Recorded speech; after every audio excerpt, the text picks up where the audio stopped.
I have always been here.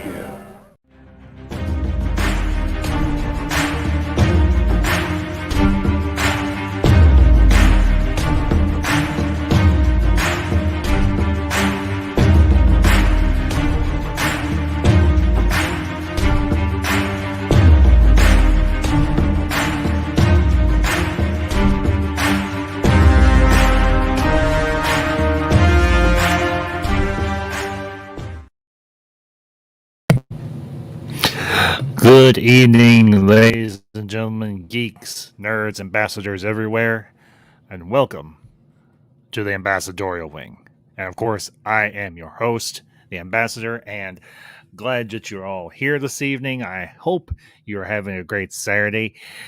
It's been an interesting day for me. Had work this morning and was like, the other night, I was like, birthday's coming up. I usually do something for my birthday, for my subscribers, for my friends, for my fellow ambassadors. And I was like, let's do something a little different this year. So tonight, we're going to do a little discussion on some of the great iconic soundtracks of the 80s, 90s, and into the 2000s. And depending on who all shows up tonight, we might do just a little karaoke. And if we do that, we'll switch over to my Twitch channel, which I am broadcasting live on currently. For those of you who follow me on Twitch, thank you for being here also. And for those of you that might be tuning in from Facebook, hope you're having a great day as well. But yeah, in a few days, well, actually Wednesday, technically tomorrow per se, because, well, for those of you who know I'm adopted, I was actually born on September 12th, 1978. But I was given to my family on September 14th, 1978. So technically I have two birthdays, but that's beside the point. What good is a birthday if you don't have some music to celebrate with? And tonight, like I mentioned, we're going to be discussing some of the great iconic soundtracks from the 80s, from the 90s, from the 2000s. And just have a nice, chill, relaxed, fun stream. And for those of you who are watching on YouTube and on Twitch, on YouTube anyway, I have dropped the link for the stream. If you want to join the panel in the chat, it's pinned right up yonder. So by all means, use it, and I will put it on my Twitch channel as well in the chat there as well. So give me just a minute to do that, and I will get that taken care of. But yeah, music is one of those things that we all can appreciate, that we all love. And soundtracks from films can evoke a lot of different memories. And for me, music has always been a passion. I say this with all sincerity because my father, my adoptive father, was a musician himself and a very talented one. You name it, he could play it, he could sing like a bird. And, well, he was the one that kind of instilled my passion for music in me. But that all being said, like I said, I have dropped the link in the chat both on Twitch and on YouTube. So for those of you that are here and you want to join me tonight, join the discussion, by all means, the invitation is there. And we don't stand on a whole bunch of ceremony here on the Ambassadorial Wing, so we're just going to jump right into the discussion. Great soundtracks of the 80s and 90s. And I'll even say this, there are even some really good iconic soundtracks from the 70s as well. Love me, you. Me, love you, long time, sweetie. Oh, good grief, Mir. Oh, gosh. Mir, you're killing me. And not in a good way. But as I started to say, some of the great soundtracks from films that I can recall, and there are a lot that I can honestly recall, One is, of course, the theme from 2001. Well, that's actually a 70s film. What I meant to say was Close Encounters of the Third Kind, which, of course, is a Steven Spielberg flick, for those of you who know and those of you who may not. And it's not so much a pop soundtrack. It doesn't have a lot of pop music in it. It's more orchestral pieces, but it is. And of course, you have the tones. Everybody's those do do do do do do do do. So, and I have to admit, you hear that tone, and you instantaneously know that's from Close Encounters of the Third Kind. But the main score from Close Encounters, it's a cool one. I mean, if I remember correctly, three Close Encounters of the Third Kind actually came out right around the year I was born, if I recall correctly. Let's ask Google. Close Encounters. Actually, Close Encounters came out a year before I was born. It came out in 1977. My bad. Of course, 77 was a great year for movies. We had Close Encounters. We have, of course, the original Star Wars, which also has a great soundtrack to it. I mean, you want to talk about great pieces of music. Does the name John Williams ring a bell to anybody here? I would imagine it does. And I want to send a shout to the chat of recent subscriber Josh Bowen. Josh, thank you for tuning in tonight, and thank you for subscribing. I really appreciate it, and I hope you enjoy the stream. And to Mir and Josh and anybody else that's watching out there, if you want to join me, I'm not going to keep saying this. The link for the stream is pinned up above, and that's the long and short of it. But yeah, soundtracks can evoke a great many number of feelings within us because music is very emotionally driven, and it makes us think and feel and remember things that we may have forgotten from years past. And honestly, for myself, there are so many great soundtracks that I absolutely positively love. I mean, I can tell you one of my all-time favorites from the 90s, and of course that is the soundtrack from a movie that I just recently did a review of, and that's Wayne's World. The soundtrack for Wayne's World has got to be one of the true iconic pieces of let's see, Josh Bowen. Didn't he do the music for Star Wars and Harry Potter?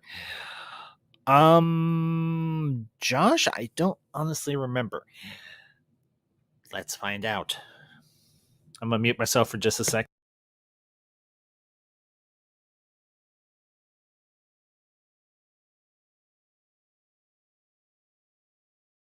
Here are some Harry Potter movies. That's of course Siri. That's not what that SG is. Silly Deafy phone. Okay, let's try it a different way. Hang on.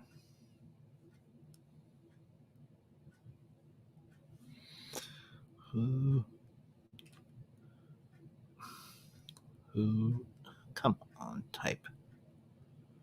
Who did the score for Harry Potter? Josh, you would be correct. John Williams did the score and composed it for the Harry Potter movies, at least for the first one. But I would imagine he did quite a few of the scores for all of the Harry Potter movies. So, but yeah, John Williams isn't what you would particularly call a pop composer. He is more of an orchestral. He conducts orchestras. He is considered one of the most well-known and well-respected composers in the history of movies. Now he's kind of gone into semi-retirement in the last few years, but you think about it. His music has driven some of the really great movies from the last several decades. I mean, you name it, he's done it. He did the score for Indiana Jones. He did the score for Jaws. He did the score for, I'm pretty sure, the one that I just mentioned, Close Encounters of the Third Kind. He did, of course, Star Wars. He has done score after score after score after score, and they're all beautiful. I mean, two of my all-time favorite pieces of music were done by John Williams, and they're both tied to Star Wars.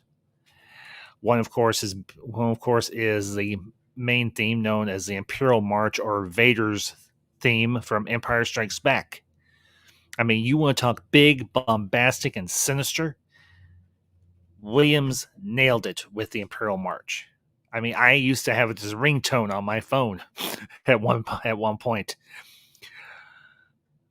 Oh, good Lord. We're doomed. Well, ladies and gentlemen, a long-lost ne'er-do-well of the Ambassadorial Wing has made an appearance. So give a very kind and warm welcome to a good friend, even though I tease him a little. The one and the only, Mir, the gravitationally adept, back from his safari of the subcontinent and the interior of Europe. What? What? Dude, I went to school for 3 months. Good evening, Mir. How you doing, man? Look, man, it sounded like you needed a resident researcher. I'm here to offer my services, if you will. Well, I want you to enjoy yourself too. And ladies and gentlemen, another familiar face, one that has graced the Ambassadorial Wing and one that just recently hit 1K subs. And if you have not subscribed to this gentleman, I advise you to do so. He is lovely. He is talented. He is a bit goofy, but we love him. Mr. Leroy Kong. Hello. Evening, Hello, Leroy. How Mr. you Kong. doing, man? Hello. What's it? Min? Just Mir. Mir. Just Mir. Mir. Hello, Mir. Mir. How are you? Happy birthday, Ambassador.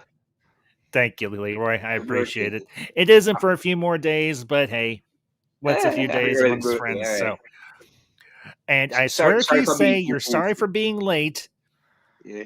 All right, that's it. I gotta do it, Leroy. You said it. I gotta do it now. No, I said sorry for being too goofy. So I'm a bit goofy. Sorry about that. Oh, Goofy? Okay, Goofy's fine. I don't care about Goofy. I'm Goofy myself. Ask anybody. Okay. Yeah. I just want to say all your live streams are great. All your live streams are truly great. Thank you, Leroy. I do appreciate that. But yeah, guys, just talking some of our favorite soundtracks from movies of the past. I mean, I brought up a few and everything, but what are some of your favorites? Grease. Saturday Night Fever. Zack Snyder's Justice League. Now that's a good one too. By what's his name? Oh, damn it! What's his name? Damn it! Junkie XL. I remember Junkie XL. That's it. Yeah, XL. that's it. Yeah. Tom Hulkenberg. Yeah. Great soundtrack. Oh yeah. Bad Boys soundtrack. Bad Boys 2. Bad Boys for Life soundtrack. Bad Boys. Yes. Yeah, Bad Boys. Now that was a good one as well. So, and to the chat, just George, thank you very much, my friend. And hey, George, if you've gotten your computer up and running and working properly, and you want to join me tonight, I dropped the links up yonder, so you know what to do. But yeah, I'm not a huge fan of musicals, to be honest with you. At least not old school musicals. I don't like the really sappy, saccharine type of musicals from like the 60s. Okay. But I will say the soundtrack from Grease, it's a good one. I'll admit it. 1978. Grease was made in 1978. Okay. It's easily one of the best soundtracks of all time. John Travolta and Olivia Newton-John. It's good. Mm-hmm. Yeah. I'll tell y'all another good one. And it's one that you may not expect me to say.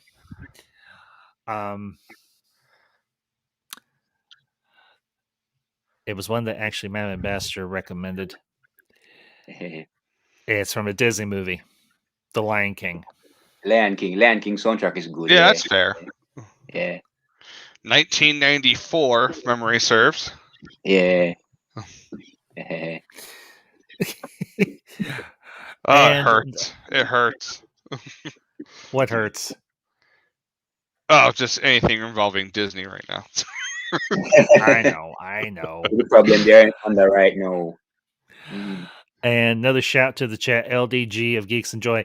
Actually, LDG, my birthday isn't until Wednesday, but celebrating a little early because I've got tomorrow off, and I don't Oh. have to go to bed super early. So staying up a Yes. little late tonight, gonna hang out with some friends. And if you're doing your late night geekgasm later or nerdgasm later, I might pop in to say hi to you and the crew and everybody. So, but LDG, thank you. I appreciate it, and thanks for tuning in tonight.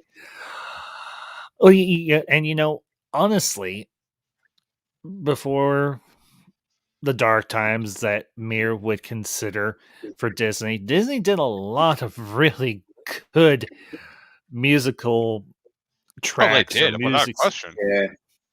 I mean, you think about it. We just brought one up, The Lion King, Aladdin. I mean, you want to go back to like classic Disney. I mean, honestly, Snow White, Sleeping Beauty, Cinderella. Cinderella. Yeah. Alice in Wonderland. Yes. Alice in Wonderland. Yeah. I mean, Disney was known for animation, but they also did really good music. Now, I will tell you all one that I love to death, and even the sequel to it, I love. Mary Poppins and Mary Poppins Returns. Yep, Those are those are good ones. two really good, Yeah. solid, entertaining soundtracks. But a soundtrack is no good without the composer or singers that make them up. And let's be honest, when it came to Disney, they got the very best. And I'll bring up another franchise that's actually known for its music, and it's kind of surprising. James Bond. Yeah. Yeah. You think about The it. Sound of Music. The Sound of Music has a good soundtrack. The Sound of Music. I mean, you think about it. They had some of the best musicians and singers around for the James Bond franchise. I mean, Shirley Bassey, Tina Turner, Chris Cornell, who is unfortunately no longer with us, Adele, Duran Duran. Duran, Paul McCartney. Duran. Madonna was in there. Madonna. Yeah, Madonna's was okay. Sheena one of my- Easton. Sheena Easton. Patti LaBelle. Aha did one. Yeah. I think Paul McCartney. Paul McCartney did one too. Yeah, Paul McCartney for Live and Let Die. Actually, Live and Let Die is actually one of my all-time favorite Bond films, just for the simple fact that the song itself is so freaking rocking. And, well, hey. It was filmed in Jamaica. That too. Yeah, it was just true. And it had one of my favorite character actors in it too, Yefet Koto. If I'm pronouncing his name correctly. Yeah. Yefet Koto. Yeah, he passed away a few years ago. But got another guest coming on in here, and he is simply known as Just George. Hey, Hello. George, how you doing, Hello, bud? George. Hey, everyone. Hey. Leroy. George, I just gotta say it. Happy Watch out for that Ambassador. tree. I'm doing fine, George. Like I said, watch out for that tree. Star Wars had a great soundtrack. The 1977 And I've Star got Wars. Dark Side right here. Hello. Oh, dude. Yeah. You're not going to believe this. I was actually at my local Target yesterday, and they had both Darkseid and Steppenwolf. I'm like, son of a bitch. I wish I had the money to get them. Yeah, expensive. Not to mention they had a bunch of new Marvel Legends figures. But, well, and speaking of Marvel, let's just be honest here.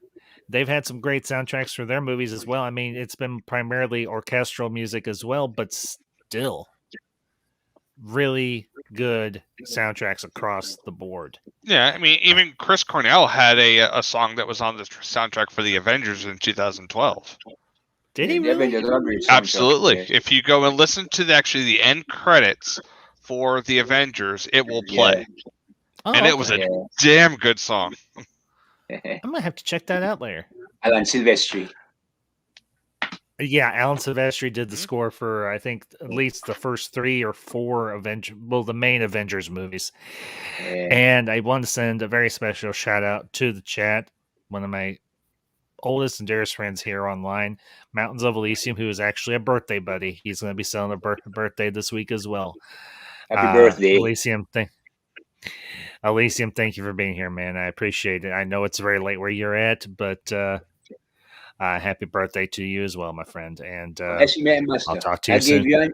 Yes. I gave you and George a shout out on my video. I made a video of my 1,000 subs. I gave you a shout out. You're one of the persons I thank, you and George, that I thank for reaching 1,000 subs on the video. Well, thank you. Well, Leroy, thank you. I really appreciate that. Truly. So. Congratulations, Leroy. Yeah, Leroy. Yeah. Leroy, I will say this. You have got to be one of the biggest fans for muscle women I have ever met in my life, and I respect that. Truly. So yeah, but I'm not gay, and I'm not gay. It's just that many of them are my friends on Facebook, so I'm just spreading positivity for them. You know what I mean? They're my friends on Facebook, and we get along well. Mm-hmm. But I'm not gay. You know what I mean? I'm not gay. But I don't care one way or the other. They are nice people. We're friends on Facebook. Dude, you do you, and that's between you, yourself, and Irene. This is true. Well, hey, George, I know you're just getting in here, but what are some of your favorite movie soundtracks? Just out of curiosity. Main trilogy, I think the Danny Elfman score stands out to me like all the time. What is it again?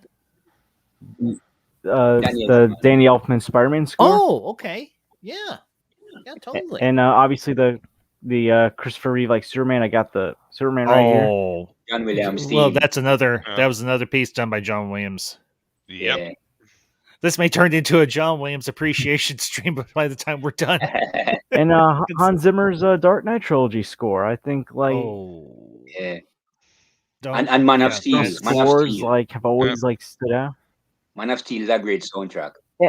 And like even though I've never been a big fan of this Spider-Man movie, I think like the Amazing Spider-Man 2 score by Hans Zimmer is actually underrated. Mm-hmm. Like that was actually one of the better aspects of that movie. Yeah. Like I think all the Spider-Man movies have had pretty good scores in general. Yes.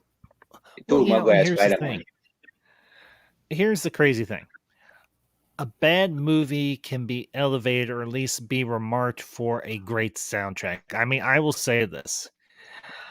The late 90s, I think it was late 90s or early 2000s Godzilla with Matthew Broderick. It was okay, but it had a really awesome soundtrack to it. Yeah. I mean, you had Puff Daddy and Robert Plant from one of the greatest rock bands of all time, Led Zeppelin, collaborate for Come With Me. And it was absolutely epic. I mean, I'm just going to pull it up here because that's got that I actually had, I think I still might have it. It's just stored away somewhere. That Godzilla CD is by far one of my all-time. Well, if we're going away from the whole non-orchestral soundtrack, yeah. How about Footloose?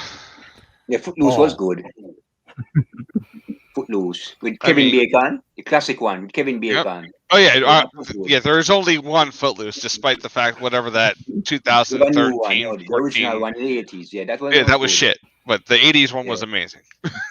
John Lithgow and several actors. I got two 80s movies. The late great Christopher Payne, Sean Payne's brother, was in it. Mm-hmm. And the lady that stars in the Karate Kid and Rocky 4 have like great soundtracks. Yeah. I think the Karate Kid Part 2 might have actually had the better soundtrack, actually.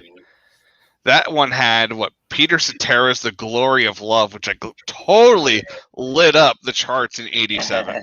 Not saying I'm old enough to remember, but yeah, I'm old enough to remember. I remember it, yes. The first Karate Kid movie was good too. The first Karate Kid movie was good too. I like it. Back in 1985. I love the original Karate Kid. That's one of my It's one of my top 20 favorite movies of all time, the original Karate Kid. That like introduced me to 80s movies in general. Mhm. Because I watched it at like my middle school movie club and like it just blew me away. But another like 80s movie that I think has like a great soundtrack, and all the Rocky movies have a great soundtrack, but Rocky 4, like Oh that yeah, without question. Yeah. music video. Like that train Rocky montage. 4 was like, just Rocky 4. yeah, that song from Survivor. Was it the Burning Heart that ended up in GTA 5 this time around? Rocky 3. Like, oh my god, yeah, Rocky 3 too with the Eye of the Tiger. Yeah. And If we're gonna I go just wanna 80s soundtracks, ooh, let well, me see here. just real Several quick great ones. before you go, I just want to send a shout out to the chat, Games, Music, and Comics R Us. Thank you very much, my friend, and I appreciate it, and thank you for tuning in tonight. And he brings up The Mission by Ennio Morricone is my all-time favorite soundtrack. It's also an amazing movie. Yes. Oh, Elysium brings that up. Actually, sorry, Yeah, Elysium. The Mission that was a hell of a movie. I don't think I've ever even heard of it before, so I'm definitely have to check that out. It's an oldie but a goodie. Okay, Elysium, thanks for bringing that up, bud. How about The Crow? 1991 was it? Yeah, pretty sure.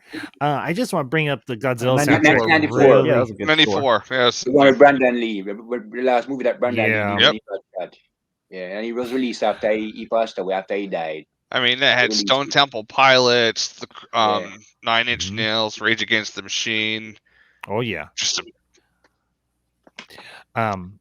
I just want to bring up the Godzilla soundtrack real quick. I mean, they had the Wallflowers, Jamiroquai, Ben Folds 5, Michael Penn, Foo Fighters, Silverchair, Sean Cobb, Rage Against the Machine, Days of the New, Fuel, Green Day, Fuzz Bubble. Yep. Yeah. Silverchair, David Arnold twice, and Joey Deluxe. So, I mean, you had that, but yeah, that was another really good. That was Yeah. I enjoyed Godzilla. I enjoyed that Godzilla. I enjoyed the movie itself as it well. was like I said, it was okay. It isn't like true Godzilla to me anyway, but the soundtrack was really kick ass. Like really, What about really kick ass. Ghostbusters? Ghostbusters is good too. The for original heaven's soundtrack sakes. and the one for 2, for that matter, was interesting. Yeah. Well, how about Transformers 1986 movie? Like that soundtrack was pure 80s. Transformers I the knew movie. you were gonna bring. Okay, Animated yeah. one. The That animated one. was like a metal Bible right there. That was if you liked anything revolving metal, the Transformers movie was just completely out of left field, and it was phenomenal. Yeah, I mean, we always talk about like the songs from Stan Bush, like The Touch and like Dare, but how about like the song when like the Decepticons are like killing Ironhide and Ratchet, Instruments of Destruction? I'm like, Yeah. I thought this was a kids movie when I first watched it. So I was like, this is like hard metal right here. Yeah. 1986. You don't get much better than the scene when they first crash on the planet of the Quintessons. Oh. Yeah, totally. You know, and you got yeah. what's his name, Hot Rod down there trying to cut things up, or even when they're in the Sharktacon pit, because that was amazing. Yeah, totally. And I'll bring up Elysium's comment here because this is by far one of my all-time favorite Yeah. movies. Ferris Bueller's Day Bueller's Off. Day Off, yes. Matthew Broderick. Yeah, I'm actually Yeah, it's going to good. be doing a actually this coming Thursday I'm going to do a as part of my birthday bash. I'm going to do a Masterpiece. director spotlight. I'm going to do a director spotlight on John Hughes because he is by far at the tippy top of my greatest directors list. And shout to the chat, Lewis Cox. Yeah, Lewis, the Lord of the Rings. Yeah. That is some Great soundtrack, yeah. truly iconic music right there. Yeah. Speaking of Howard John Hughes, you might want to go with the Breakfast Club. Oh Yeah. yeah. Don't you forget about me. Right, Yeah. Simple Mind. And Top Gun movie soundtrack was good. Top Gun 1986. excellent. Soundtrack Yeah. was good. Yeah, with Kenny Berlin's Loggins. Take Yeah. My Breath Away. Kenny Loggins and all those and Berlin. Kelly McGillis topless will change your life. Sure. Okay. Top Gun. Also, not Ooh. forgetting that the original, the George guitar at the Christ. very beginning was done by Eddie Van Halen. Yes. Was it really? I did not know It that. really was. Yeah, classic. Wow, cool. All 80s right And here. oh damn, Elysium, Jeremy Irons, Liam Neeson, Rob De Niro. Yep. Now I definitely got to Yeah. check out this movie. Damn. Classic. Masterpiece. I think it was like a mission thing in South America, if memory serves. Yeah. And the opening thing was like someone on a cross being sent over a waterfall. It was really, it's just an excellent, excellent movie. That soundtrack is, again, amazing. Yeah. Well, Lewis, I don't know Power how Rangers much I would- can get behind that because honestly, to me, the Maya Morphin Power Rangers are a ripoff of Voltron, which I love Voltron. I love it to death. It is by far one of my all-time favorite series from the 80s.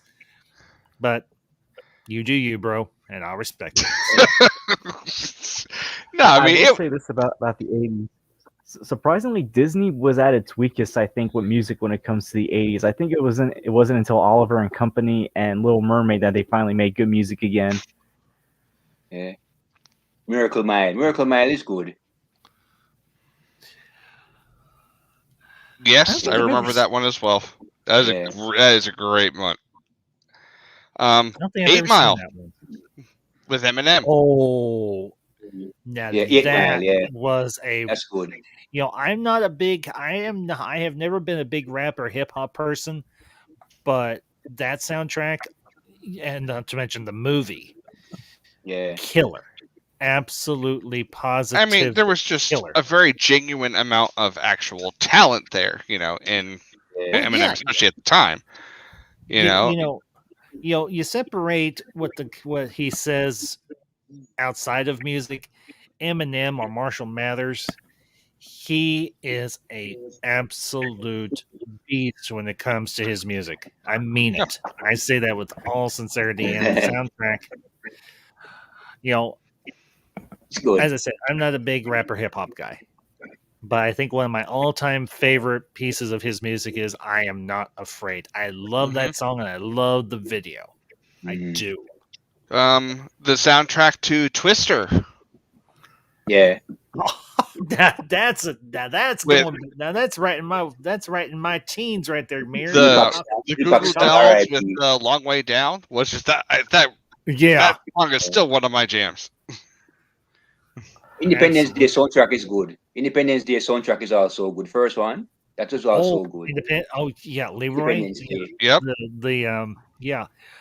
First Independence Day. I remember going to see Independence Day in theaters with Mother Ambassador back in the day, and it was. We walked out and we were like, holy freaking crap! But yeah, the soundtrack. Yeah. I mean, that main score was so ominous yet so hopeful, and especially when the music crescendos when Russell Case, Randy Quaid's character, also known as Uncle Eddie, Yep, is like, "Hello, boys, I'm back." all right, And you music- alien assholes. one. I know. But yeah, Yeah. when that music crescendos, right when he blows up the ship, and it's glorious. I mean, it makes that Yeah. scene even more powerful. Truly. Jurassic Park soundtrack was good. The first Jurassic Park movie. It's good. Oh, absolutely. good. Iconic. Classic. I mean, again, can you say John Williams? John Williams. Of course, I remember they did a spoof or a parody song set to the theme from Jurassic Park. Let's see if I remember it, at least part of it. We are dinosaurs. We are here no more, 'cause our species is extinct. So, and just going back to Independence Day just for a second, I remember seeing it in movies, summer 1996, sitting there in the movie theater, and I wasn't extremely impressed with it, as far as like technologically speaking, with all that, because I had seen the predecessor to that movie, which was 1994's Stargate. Mayor, I wish you'd been here a few months ago when I did my review of Stargate. I had to wing it on my own. I mean, I did okay, but yeah. I'm sorry, man. After we get back to this, I'll send you like my actual number, and if you're doing stuff that you need some research on, because I really don't go on Twitter or anything very much right now. No, I understand. It's cool, dude. But yeah, any of that stuff, I will throw down anytime for you. I know you would, man. Let's plow the road. Plow the road. Yeah. But yeah, I agree. Yeah. I don't know if you guys have ever seen the movie for Stargate, but again, I have. You I see love that so movie. much of that technology Kurt Russell in that movie. Then in the next year or 2 years later, when Independence Day came out, it was like, oh, I've seen all of this before. It looks a lot better, but I've seen it all before. Yeah, but the movie was a lot different. Oh, absolutely, different kind of movie. I think Independence Day is a better movie, in my opinion. It's a way better movie than Stargate, in my opinion. I never saw I Stargate. do agree with that. It's just you'll pick up the similar sounds. You'll pick up similar, the overall similar technology. You'll see how like the ships are like kind of cracked, for lack of better words, and that's all over Stargate as much as it is on ID4. The only difference is ID4. You can tell the technology has come along significantly compared to Stargate. Okay. I promise. I've seen it a couple times. Oh, Halloween's coming around the corner. How about the score for Halloween, the original? Yes. Oh, yeah. 1978. Yeah. Yes, that's very iconic. And also Top Gun. That's another one that was like pure 80s. Yes, I said it. 1986. Yep. Yeah, I mean, Top Gun, the soundtrack for that sucker is, I mean, you've got Kenny Loggins, you've got the main score itself. I mean, Kenny Loggins is pure, unadulterated 80s, just rock. And he's kick-ass. I mean, not to mention he did a soundtrack for another great 80s film, Caddyshack. I'm all right. Nobody several about me. great artists on the album. Well, not to mention the Gopher. Doing the little dance to the song. I sure remember it was, I think, like a Spencer's before they got a little risque. They actually had the Gopher, and if you push like its paw or whatever, it would start dancing to "I'm All Right." Oh. So I back when I was younger, I almost got that thing, and I never did. But so yeah, and Elysium brings up another good one, Days of Thunder with Tom Cruise and I think Nicole Kidman, his future wife, and his now ex-wife, Robert Duvall, no, his ex-wife, at that time, How about Little Shop of Horrors? Oh, with Rick Moranis. I actually went. It's been a couple of years ago, but a friend of ours from college actually had a role in a stage production of Little Shop. So, but yeah, totally the soundtrack or anything for Little Shop. Yeah, it was really good. Not bad at all. So, I'm trying to remember some of the ones. I could go through. Recently, I actually found a container that had a whole bunch of cassette tapes that went through the 80s and 90s. I only got one or two soundtracks in there, which actually should put that out sometime. 48 Hours with Eddie Murphy and Nick Nolte. That's good. 48 Hours soundtrack. 48 Hours, yeah. Yes. I don't think I've actually ever seen 48 Hours, to be honest with you. I mean, it's Beverly Hills Cop. Same here. Yeah. Oh, Beverly Hills Cop, totally. Beverly Hills Cop 1, 2, and 3. Totally. Yeah. That is pure 80s. Yeah. Yeah, Eddie Murphy and Eddie Murphy. Coming to America. Coming to America soundtrack is good. Coming to America. That's good. Say that one more time, Leroy. Coming to America with Eddie Murphy and what's his name again? Okay. Eddie Murphy and first Coming to America movie. Oh, the Arsenio first Hall. couple. Eddie Murphy and Arsenio Oh, Hall. Great yeah, soundtrack. yeah. I have to say one of my all-time favorite 80s soundtracks is going to be for one that you all wouldn't expect. Okay. Raiders of the Lost Ark. Yes, with John Oh, yeah. Williams theme. Nice. Indiana I Jones mean and the it. Temple of Doom. And Indiana Jones and the Last Crusade. John Williams theme. Yeah. I mean, the main score, the main theme, the main Indiana Jones theme. John Williams. Yeah, John Williams. Yeah. John Williams at his very, very best. Yeah. I mean, okay, I'm going to say it. The only time he has ever kind of semi-phoned it in was for the sequel trilogy. But that was it. The rest of the time, he has always done a very good job with his soundtracks. My favorite how about Star Wars Back to score the of his Future? was. Go ahead, George, and I'll get to you. Yeah, man. sorry. Go ahead, George. Yeah, go ahead, George. Okay, my favorite Star Wars score of John Williams was Revenge of the Sith. I feel like that one stands out to me the most, like between the Order 66 score and then like when like Anakin's like burning and Obi-Wan's like throwing his heart out to Anakin. Like that score to me like has always stood out to me the most out of any of the Star Wars scores. Okay. Yeah, that's a good one. And a shout out to the chat, a member of the Council of Ones, Lord Koj. Lord Thank you, Koj. bud. I do appreciate it. Hey, Koj, thanks for being here tonight. So, and Elysium brings up a very good point. Vangelis wrote some fantastic soundtracks: Blade Runner, Yes. Chariots of Fire, 1492, A Conquest of Paradise, Alexander. Even though Yes, those last two films were kind of the soundtracks were stellar. Yeah. The soundtracks were absolutely stellar. Yes. So yeah, how about Back to the Future? Yes, Back Keep to me the listening to Future. the news, man. Yes, the first one.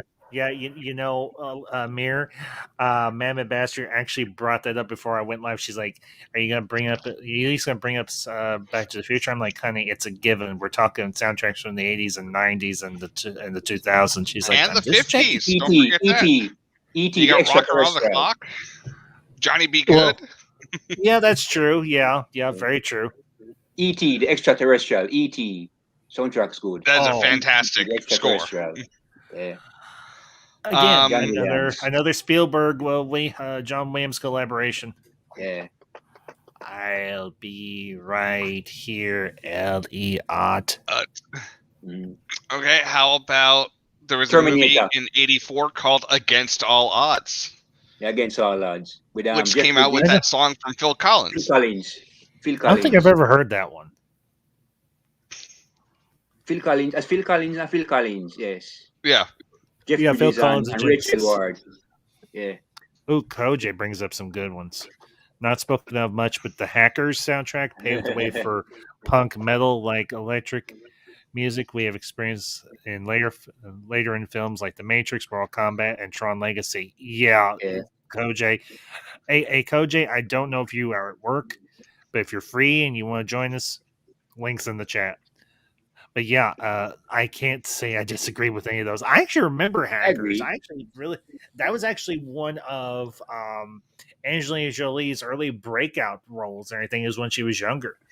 Yeah. And it's not a movie people talk about anymore, but honestly, it was a very unconventional movie. I'm not saying it's a bad movie. I'm saying it's unconventional because the story is not something we were necessarily accustomed to.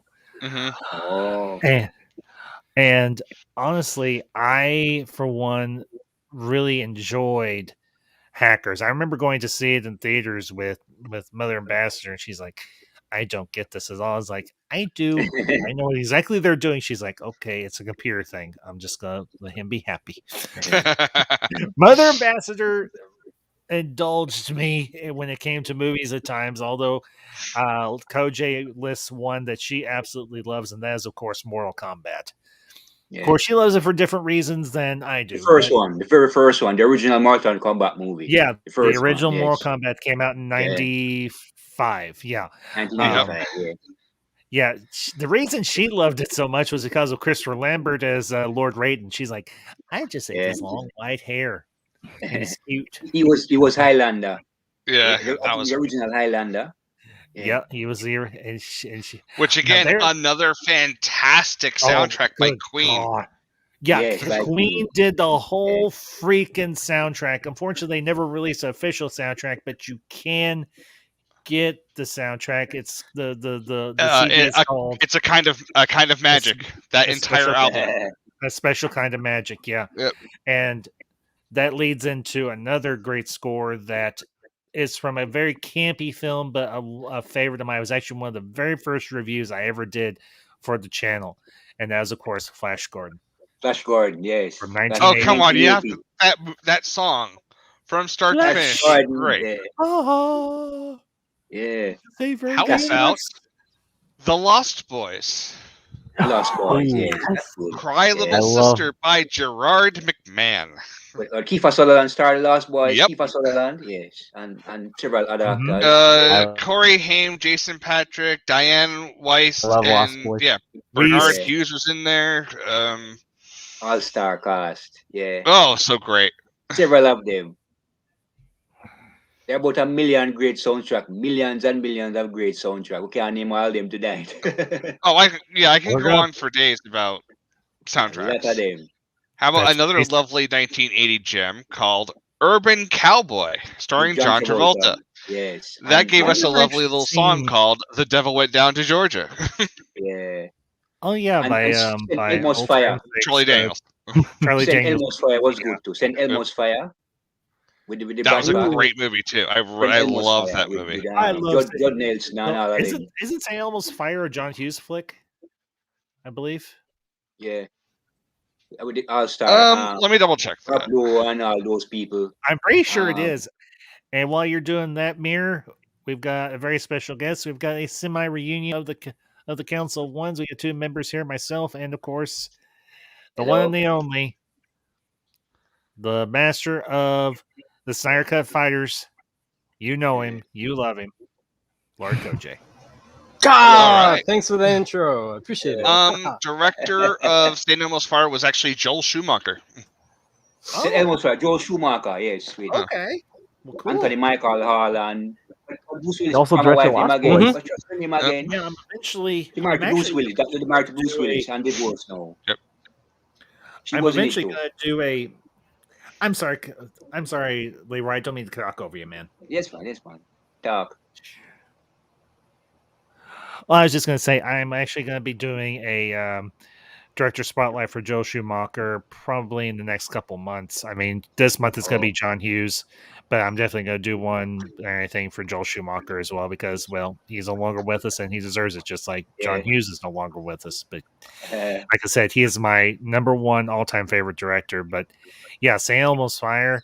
I remember seeing that movie. I mean, I remember having the biggest crush on Ali Sheedy because I'm like, yeah. she's just so darn cute. And Demi Moore. Demi Moore was. Oh yeah, acting in yeah, the movie. a young Demi Moore. Wow. Yes. Yes. Rob Lowe was in there. Ooh. Yeah.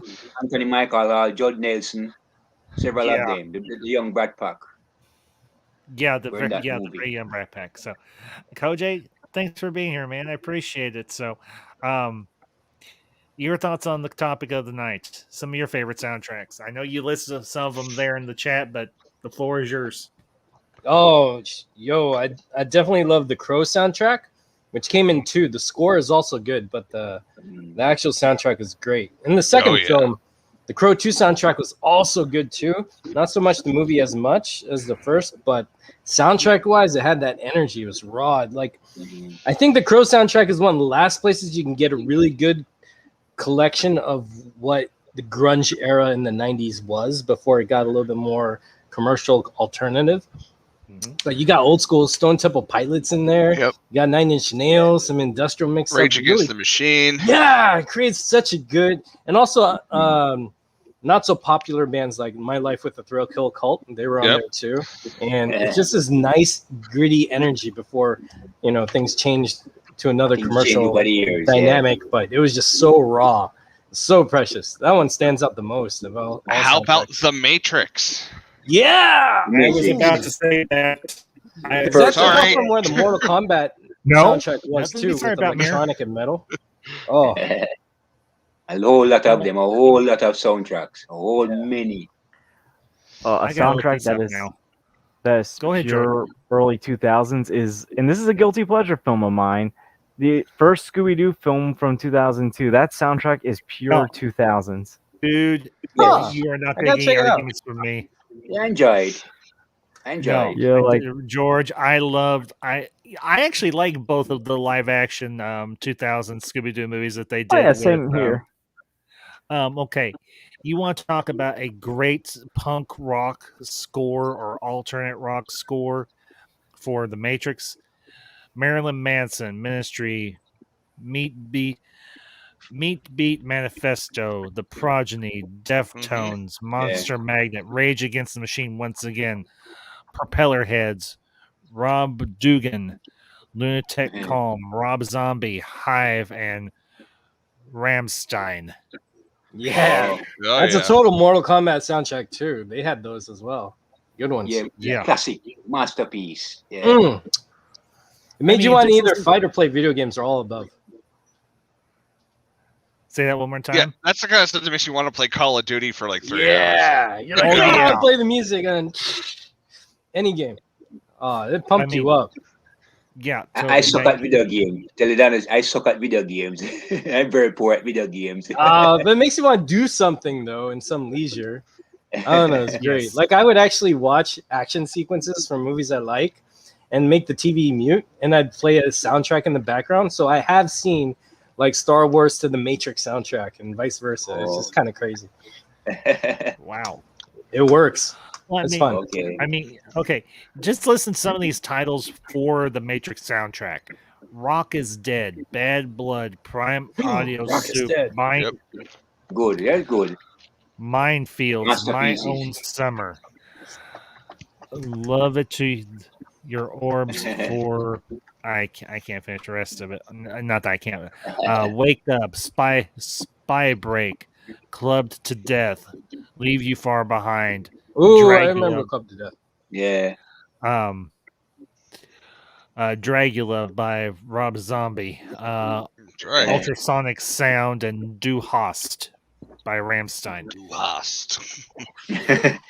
See, what's cool about those soundtracks? They have songs that are exclusive to the soundtrack, but there are also songs and albums coming out at the time Yep. and a little bit before that. I miss that. Times change one, now. Different era now. Yeah. one that is also surprisingly good is actually the John Wick soundtrack. Oh, Yes, the first one. The first movie. hell, Yeah. The first John Wick No. movie. Yes, Sure. good. we watched John Wick New Year's Eve, the first one, after we got done watching Wonder Woman 84, which I loved. And I still have not had. I still have not gotten around to watching John Wick 2 or 3, and I know I need to, and I really need to sit down and watch the first John Wick Venom 2 and 3 next are month. good. Yeah. That's what I've heard, and they're doing 4 and 5 evidently. Yep. Which Yeah. now I don't want to I don't want to go off topic, way off topic. This is, but being we're kind of talking about the Matrix right now, I do want to ask you guys this. And Mary, you kind of gave your little snark, and I tease. There's no snark involved in that, sir. How did you gentlemen see the Matrix Resurrections trailer? Great trailer. I heard about it. I love it. Yeah, What about you? I George? think- Have you seen it? yeah, I saw it. I actually really liked it, which is kind of surprising because I didn't care for 2 and 3, but I really It's liked good. the song, and I really liked what I got out of it. Yeah, Oh, I like yeah, it. go. It's good. Looks promising. Okay, I've got to now. I gotta look this up now because I've heard that song twice now. I've got to. Let's see. Go ask. Oh, it's by. Okay, Go Ask Alice. Wait a minute. No, song, not. Here we go. Go Ask Alice song. Here we go. It's actually by Jefferson Airplane. Okay. Yes. Ooh, nice. Yeah, that was total Good Gray band. Slick right there. And here, okay, you want to hear some really trippy lyrics? I mean, obviously, this is about Alice in Wonderland, which plays very much into the mythos of the Matrix in general. One pill makes you large, one pill makes you small, and the ones that mother gives you don't do anything at all. Right. Go ask Alice when she's 10 feet tall. If you go chasing rabbits and you know you're going to fall, tell him a hookah smoking caterpillar has given you the call. Call Alice. Great lyric. When she was just small. When the men on the chessboard got up and tell you where to go. And you just have some kind of mushroom and your mind is moving low. Go ask Alice. When logic and proportion have fallen sloppy dead, and the white knight is falling backwards, and the red queen's off with her head. Remember what the Dormouse said. Feed your head, feed your head, feed your head. Yeah. And I'm gonna say this. I think the lyrics are a clue to what the movie is going to be about somewhat. Call me crazy and call me a theorist if you wish. I agree. Yeah. Well, yeah, it's not going to be much of a theory because that's exactly what they did with the first movie. Yeah. Yes. Follow the white rabbit. Yeah. Yes. Agreed. Except there is a white rabbit. There's just the outline of a rabbit this time. Well, that we But know. you had that tattoo. I like. Yeah. I think it's And like again, a theme. I am totally reserved. I thought that the trailer was actually really good. Yeah. But yeah, I'm reserving judgment on the movie itself until it actually comes out. I'll probably see it. Yeah. Well, I'm definitely going to go see it. People are going to complain. The haters are going to moan and bitch and complain and find fault. But we must not follow them. We watch the movie ourselves and judge for ourselves. Exactly. People are going to complain and fans are going to argue over it. But don't follow people. Watch it yourself and judge for yourself. Yeah. That's how I see it. Yeah, exactly. And I do want to bring up Go ahead. Yeah, go ahead, bud. Mayor. No, I'm just thinking that if the rumors are true about this movie, yeah, I'm not so sure how I'm going to feel about that, but I'm still going to go see the movie. I don't that's put not much going to stop stock in rumors because oftentimes they don't pan out. And I do want to I bring know. up, I heard all the rumors about you, but brother, I'm still here. Critics, Tomato don't mean one thing. You heard rumors about me? There's Oh, rumors yeah. about the ambassador? What? Well, I mean, in Who's fairness, I kind of made up half of them. So Who's the other half? And where they live? I'm just kidding. I don't know, and I don't particularly care. I'll I do want to bring never up Lacey's tell. comment here. There was there was an Irish movie called The Snapper that had a wonderful soundtrack cover of Elvis Presley's "I Can't Help Falling in Love with You" by an Irish band called Lick the Tins. Worth a listen. Elysium, I'll definitely give that a check. I'll have to check that out sometime because I love I like Elvis, but there are other people that love Elvis more. Yeah, Elvis Presley fans. Yeah. How about Betty and June? That movie gave us the song "500 Miles" by the Oh, good grief! By the Proclaimers. That's my favorite song I sing when I am drunk in the clubs that have karaoke. Oh, Because that song is such a now ump, you know? Mirror. Sorry, Koj, go ahead. No, that's it. The song has an ump. It's just easy to follow when you're drunk. That is true. And since you brought it up, another great soundtrack from an early 2000s film, Shrek. Oh yeah, first one, yes. Hey now. Yeah. There is a Shrek hate in this chat. Gone in 60 seconds. Nicolas Cage. Yeah, that's good. And again, Angelina Jolie. One of my favorite parts of that movie is the opening and the opening song, "Swing Sally Up and Swing Sally Down." Yeah. I don't want to risk a copyright. I don't think I'm going to get one. But "Swing Throw Sally some Crystal Method in there. Crystal Method. Swing Sally Up, The band. Lowrider. Sally Down." Yeah, all my friends know the Lowrider. Lowrider. Lowrider. You gotta put it in there, especially when the guy's done so many commercials. Oh yeah. So that's like a must.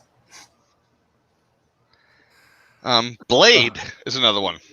Blade. First Oh, Blade movie. Actually, all three Blades. Yeah, Blade 2. yeah, Blade soundtrack. 1, But 2. number 2 had, I think that had the core because the that had number. Rammstein in it. Yeah, but not Oh, only that, they man. had a mix of like two artists, like electronic artists and a hip hop artist. Yeah. And the Yeah. last Yes. time I saw that done was on the Spawn soundtrack when you had electronic Ooh. artists doing Spawn was remixes another with great one. Metallica.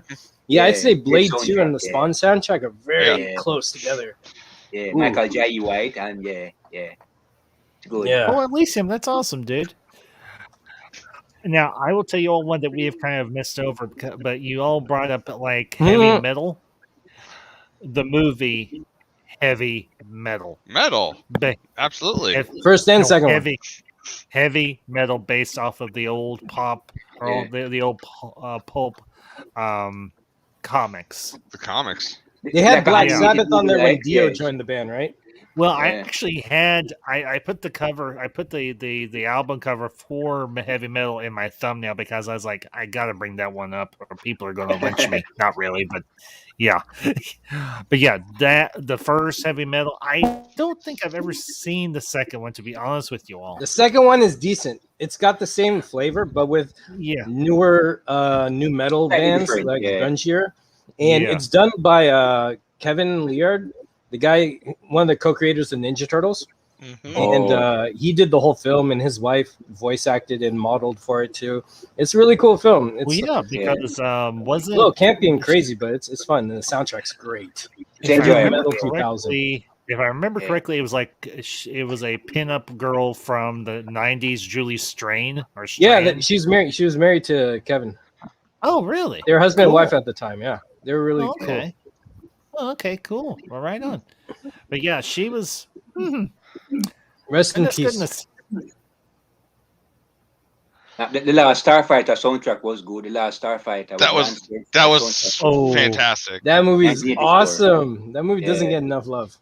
Since Yeah. it was I brought up, did- the Teenage Mutant Ninja Turtles movie, the very First first one. one. Yes. Yeah. The first one. And the Addams Family. Oh, The very Both first of 'em. one had a First couple one, of yeah, songs the from like live MC action one, Hammer yeah. on it, and Yeah. well, actually, yeah. the second one had Julian, a MC Hammer Angelica Houston, yeah. song in it. They do what they want. They say Oh, what geez. they Yeah, want. it's to the the one. Addams Family. Hey, hey. Yeah. Adam's Family is comic book too. Yes. Yeah. And the I'll bring up series. Elysium's comment here real quick. Master and Commander, the score, and the beautiful renditions of classic music were amazing. Yeah, Elysium. Yeah. Russell I do Crowe, remember man. That Master. scene where they had that Yo-Yo Ma, like battle between the cellos, that was beautiful. Oh Yeah. Master and Commander. if we're gonna And go I wanna classic, and does anyone Yes. remember Empire of the Sun? Empire of the Sun. That's with I know Christian of it, but Bale. I've never actually seen it. When he was a little boy. When he was a teenager. Yeah. When he was small. Yeah. Christian Bale. Yeah. Directed by And- Steven It was a Spielberg. Steven Spielberg Another directed that movie. fantastic movie. Yeah. 100. And shout out to the chat, Ferris of Ferris Geeks World. Ferris, good to see him, my friend. Hello, And Ferris. Hey, Ambassador, Ferris, how you which- doing? Which Batman soundtrack of the '90s do you think is best? The '89 soundtrack with the late Prince, or Batman Forever with U2 and Seal? 89. Batman 89. Mm. 89. Batman Forever. Ferris, I know And why. Batman Forever. Ferris, 89. that's a 89 and hard Batman one. Forever. I'm to gonna as Kiss from a oh, Rose. man. Oh Kiss from a man. Rose. That's good. No, Kiss from the Rose got played into the ground. The one song that I loved the most was the one by U2. I actually did when we did a karaoke stream a few months ago, or I think it was, it's been a few months ago. I actually did a karaoke cover of it. Was Hold Me, Thrill Me, Kiss Me, Kill Me. Kill me. I love that freaking song. That's a While good we're on song. Prince, how about was it Purple Rain? Purple Purple Rain. Rain. The movie Purple Rain. That's good. Yeah. Classic.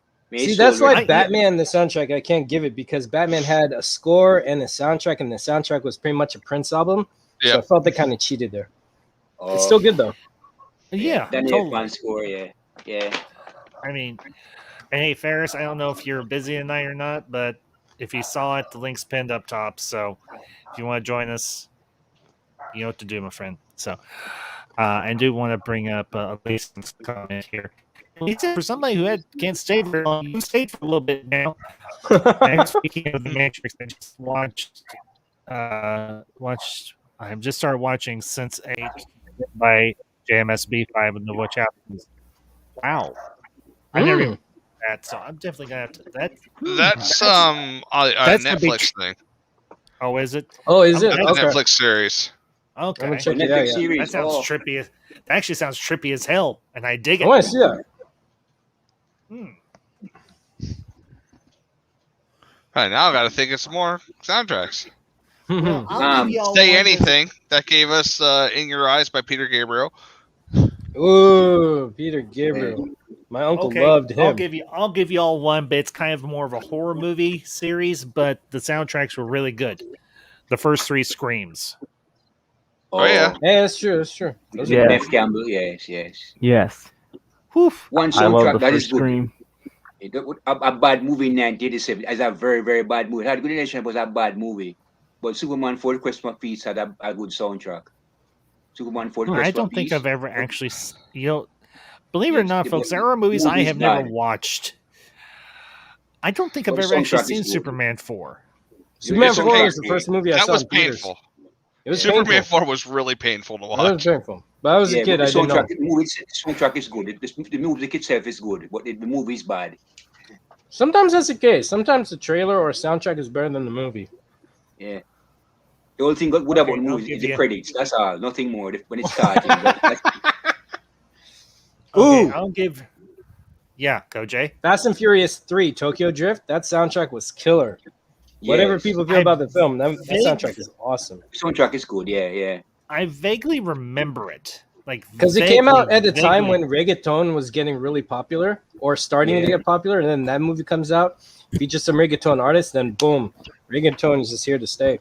It came out around that little energy. Yeah. It made less money than the other Fast and Furious movies. That one. Yeah. Yeah, only because everyone was expecting the big stars.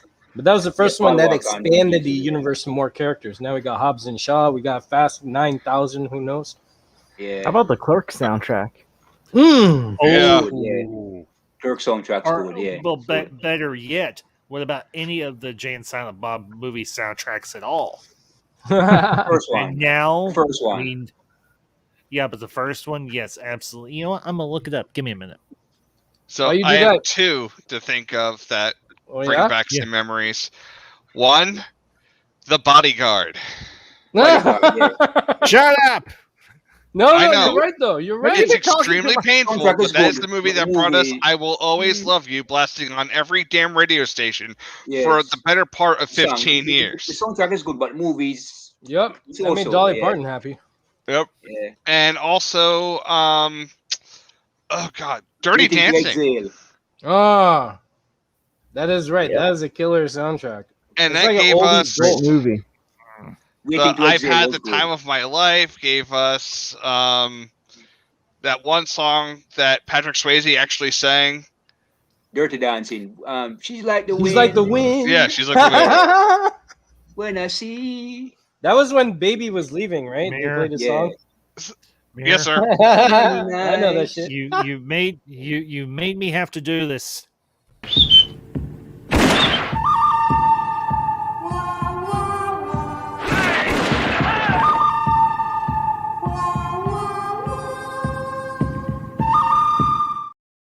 As I have said many a time, I know that I'm going to hell, but at least I'll enjoy the ride. The Terminator soundtrack was good. You The had Terminator. to bring up. Mammoth Bastard actually brought that up. I'm like, honey, I love you, but no. Okay, here are some of the Here are some of the bands that did the soundtrack for Clerks: Alice in Chains, Yep. Bash and Pop, Supernova, Golden Smog, Great groups. Love Among Freaks, Seaweed, Soul Asylum, the Jesus Lizard, Bad Religion, Stabbing Westward, and Stabbing Westward. Corrosion of Conformity. Those there Yep. and there are only like 2 bands among those whole bunch that I even have remotely heard of. Okay, I'm going to throw down a couple more. Because Guardians of the Galaxy. Okay. Tell Yeah, me that was yes. not a fantastic soundtrack from start to finish. Both of them. That fits along the Absolutely. vein of what we miss. You know, not many James Gunn has not great many taste in soundtracks are music. like that anymore. That What was Peter a Quill is a return. music guy, you know. Yeah. The Suicide Squad. Oh, yeah, that was good too. Hey, The do you guys- soundtrack to Dazed and Confused Okay. I don't think I've ever actually seen Dazed and Confused. starts off with the whole movie starts off with Aerosmith's 3 to Motion. Yo, Ambassador, I think you'll like Dazed and Confused. It's That's long a that- great I'll movie. definitely have to great. check it out. I'll That's definitely. like- wasn't That's watch party material right there. That is, yeah. wasn't Brendan Fraser and Mila Jovovich both in that movie? Mhm. Yep. Yes. Okay, I That was thought one of so. her early films. Mila, yes. Yeah. Brandon Fraser, no. He wasn't in it. No. I It swear there's was- someone with his hairstyle in it. Yeah, it's but yeah, it was not him. Oh, okay, cool. Now I will bring up the Ferris's comment here. Forgot to mention that Batman Robin also has a pretty decent soundtrack, even though the movie Yeah. is bad. I enjoyed the soundtrack that has Smashing Pumpkins, R. Kelly, Jewel, and Goo Goo Dolls. Well, you named one of my all-time favorite bands in there, Ferris, Smashing Pumpkins. Absolutely. They're Freaking tracking there. The I beginning know. is the end. The end is the beginning. Is great. Yeah. I enjoyed that freak- movie. Hey, you're not. How straight about- here. I freaking love Smashing Pumpkins. I do. They are one of my all-time. Believe it or not, folks, I may not look it, but I am a huge alt rock head and fan. I mean, I No, man, love don't sell alternative yourself rock. short. You totally look it. Oh, really? Yeah, Really? yeah. If you go to Troy, glory will be yours. The world will remember your name. Achilles! Get up, Prince of Troy. Wow, you shave your legs, bro. That's what I'm saying. Not really. If you use a Mach 5 razor, because those are like totally the thing. Yo, do you guys? I've thought of two that may not be popular, but I think their soundtracks are good. You guys remember the film Empire Records? Yep. Yeah, Absolutely. that soundtrack Okay. is stellar too. But also, there's this underground, well, not underground, but not popular martial arts movie called Only the Strong. They have a song on there that was used in commercials. The Pada no way, Pada no way, Pada na, and they do the zoom in all the car commercials or whatever. This is really good. Now Only you're the giving Strong. me two of those. What was it? Remember The Last Dragon? Yeah. That's Oh, That did Yes, DeBarge's Rhythm of the Night. Short Yes. Circuit did the Who is Johnny? yeah. Yeah. Oh, Life is Short Circuit alive. too. It's Oh good. man, Last Well, It was Dragon. just is so it was a good. DeBarge moment. Sorry. No, thank you. I do Dumb want and to Dumb, bring Dumb up- and Dumber had a great soundtrack too as well. Dumb and Dumber had a great soundtrack. Yeah? Dumb and Dumber. I do want to bring up Elysium's comment here. Dumb and Dumber. No, we have not mentioned it, but I appreciate you doing it. So one of my my best friends from college, he's a huge Dumb and Dumber fan. And Tim, shout out to Tim Possible. Tim, I'm Tim well Possible. past 21, but I appreciate the compliment. I haven't been 21 for over 22 years, or what will soon be 22 years. I wish I was Really? 21. I would go back and tell my younger self, hey, don't do this, don't do this, don't do this, don't do this, but definitely do this, and don't do this. Ambassador, I think I'm older than you then. How old are you, Koj? I'm 41. I'm actually going to turn 43 this week. So Yeah, I'm I'm actually older than yeah, both my of math you. That's sucks. fine. yeah. Yeah. No, it's okay. It's okay, Koj. I was actually born in 78. So Oh, you're after Star Wars. So close. yes, I know. I was born Well, the year of Greensworth- Star Wars. And the Muppet Show, by the way. Two of the Shut great. up, man. Yes. Muppets Hey, season one. recognize, bitch. I don't want to hear it. Oh, Shut up, Muppets Mayor. for life. All right. Two more. How about The Big Lebowski?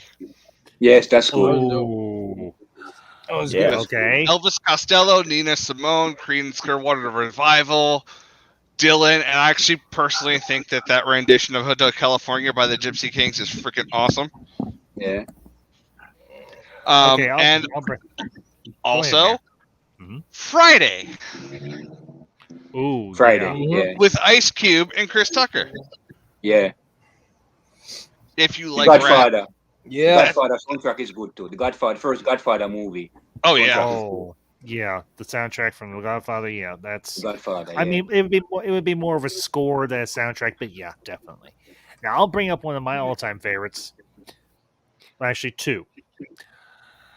National Lampoon's Animal House, composed by Elmer Bernstein, who did mostly classical music, but John Landis was like, we want something serious to offset the jovial nature of the movie, and Bernstein was like, okay, I'll do it. But one of my all-time favorite movie soundtracks, the first, the original, the only, Blues Brothers. Oh yeah. Now you want to talk about Princess Leia's in that one, right? Original one. Carrie Yeah. Fisher? Yes, George, Yeah. she is in that.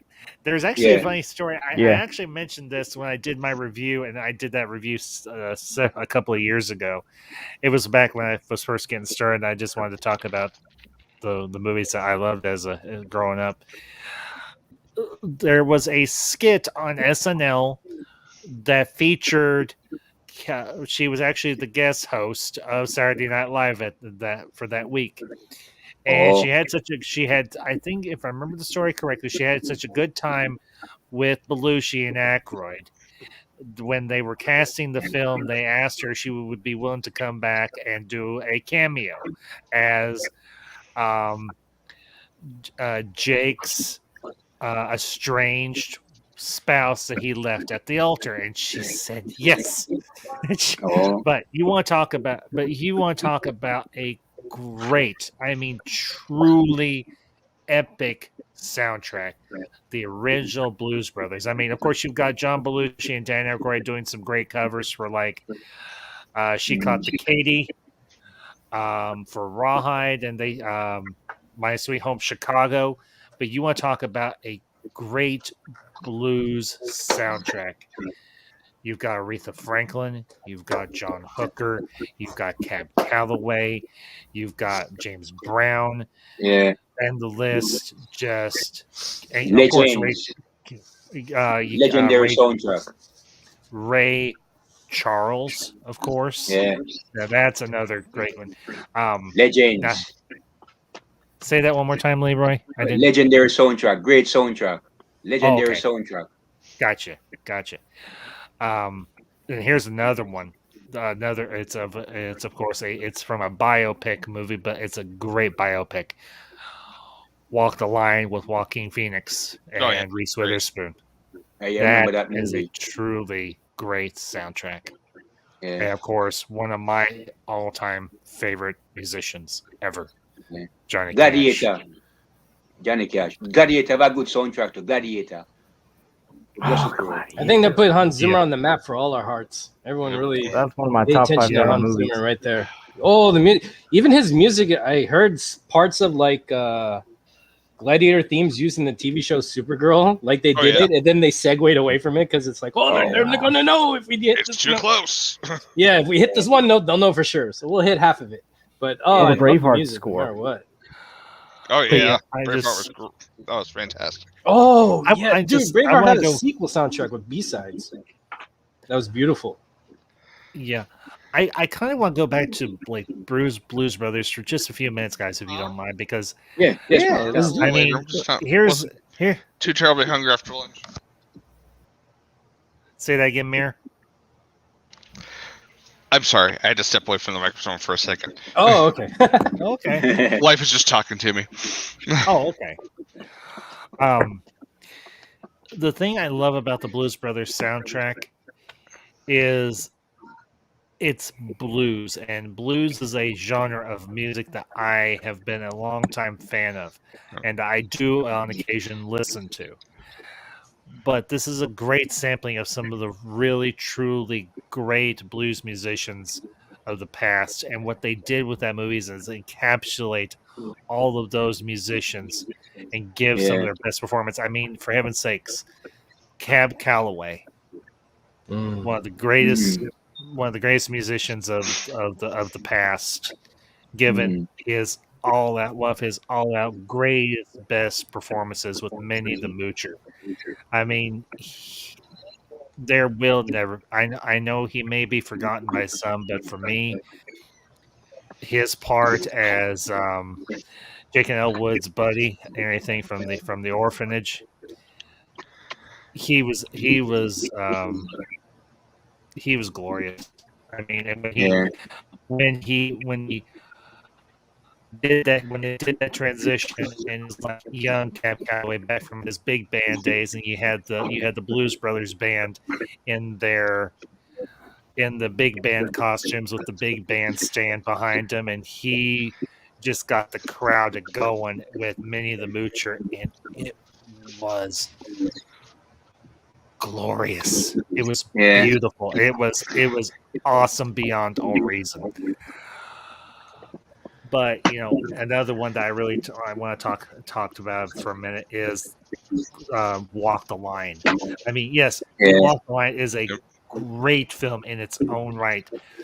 The story is so heart-wrenching, but yet so beautiful, because it's about two people who were real, and this is a honest depiction of these two people at certain points in their lives before they come together. I agree.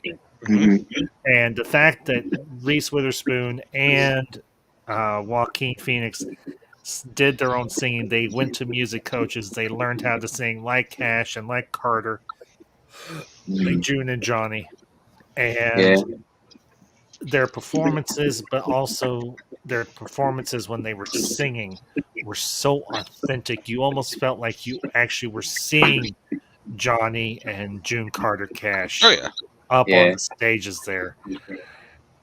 It is by far. I remember going to see it in theaters when I was a kid, when I was in my 20s, and I was like, I don't think I've ever seen a better movie. And of course, James Mangold directed it. Of course, James Mangold has gone on to do some really excellent movies as well. I mean, can we just say Logan, for heaven's sake? Oh yeah, Logan, fantastic. And I think Logan had a really somber and very low-key soundtrack or score, but it really matched the pace and the tone. Not to mention for the there have been several people, and I think they even used it in one of the trailers. They used one of Johnny Cash's later songs that he composed, "Hurt." I hurt myself today to see it. That really works with the whole character of Logan and also the style, because Logan was like a modern day Western. And it really fit that adventure and going from town to town, Yeah, totally. So, but well, and I didn't want to gloss over those two because they are very much two of my favorites. I know they're ones that everybody likes as well and everything, but we'll get back on track here. Elysium brings up a good one. La Bamba, the one with Lieutenant Phillips as Richie Valens. Yeah, Elysium. That's Los a very Lobos. Yeah, most definitely. Lou Diamond Phillips.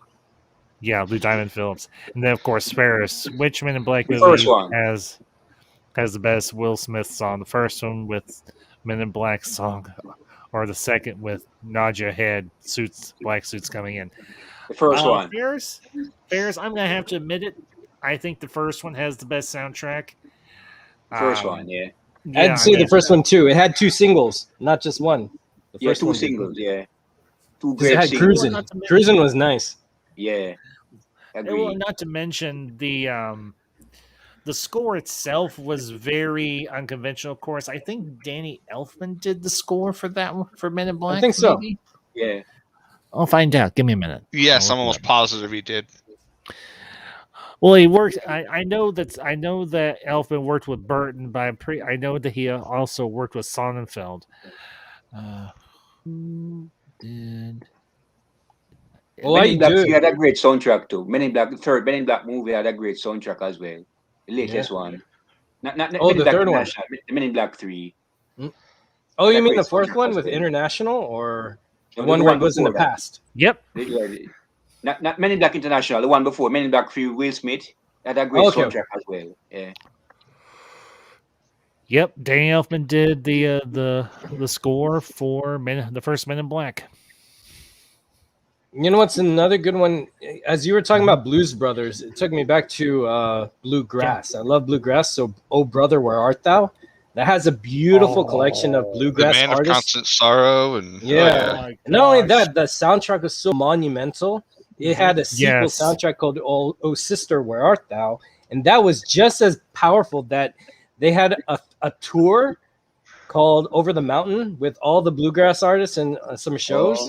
And they have a soundtrack to that one where you used to get the Blind Boys of Alabama, you get Jillian Welch, all these artists doing a live show. Oh yeah. That connected through Oh Brother, Where Art Thou? So you got 3 soundtracks of the music that the movie was supposed to celebrate, and I think they did a good job. Okay, I just pulled up the soundtrack for Oh Brother, Where Art Thou? And fun fact, there's actually a parody or a title for The Odyssey. Yeah, exactly. Thank you, man. I know this offhand. Why do I know this offhand? Because you're awesome, bro. Yes, he is. I'm a repository of useless knowledge. That's not what it comes It's down to. never Repository useless. of useful knowledge. So you just stop that. Yeah. James Carter, Norman Blake, Soggy Bottom Boys, Alison Krauss and Julian Welch, the Peace Sales Sisters. He did Oh Death? Ralph Stanley did Oh Death?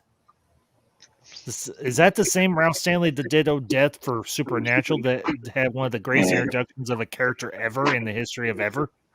I mean, I'm not the biggest Supernatural fan, but the guy who played Death, he absolutely freaking owned it.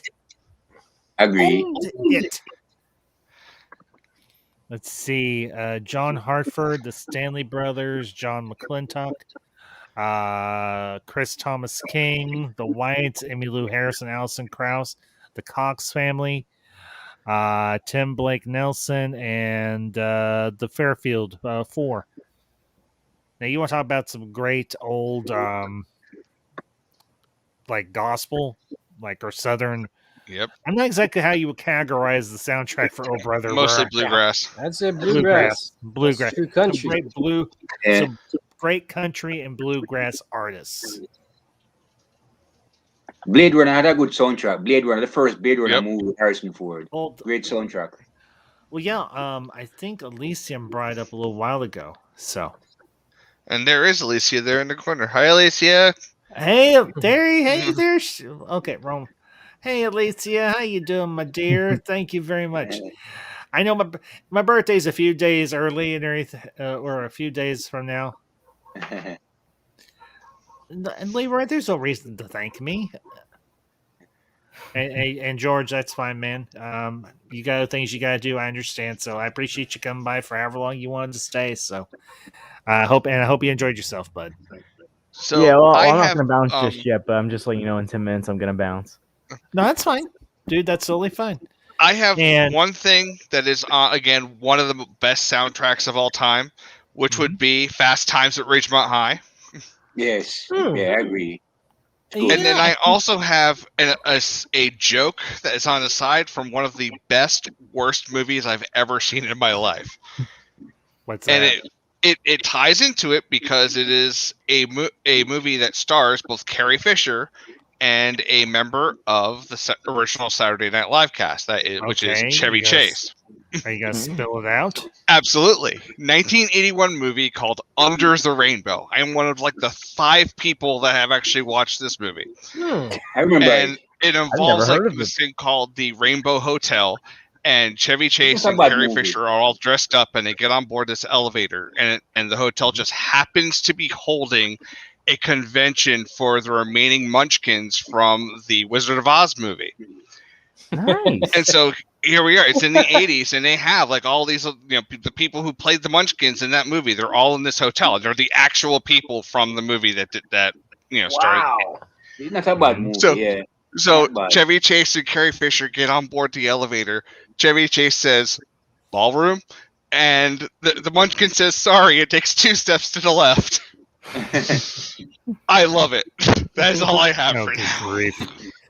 And Uh, I that's always Talking love about to old shout- movies with great Interesting. soundtracks. The Wizard of Oz is an old movie with a great soundtrack and Singing in Oh, the yeah. Rain.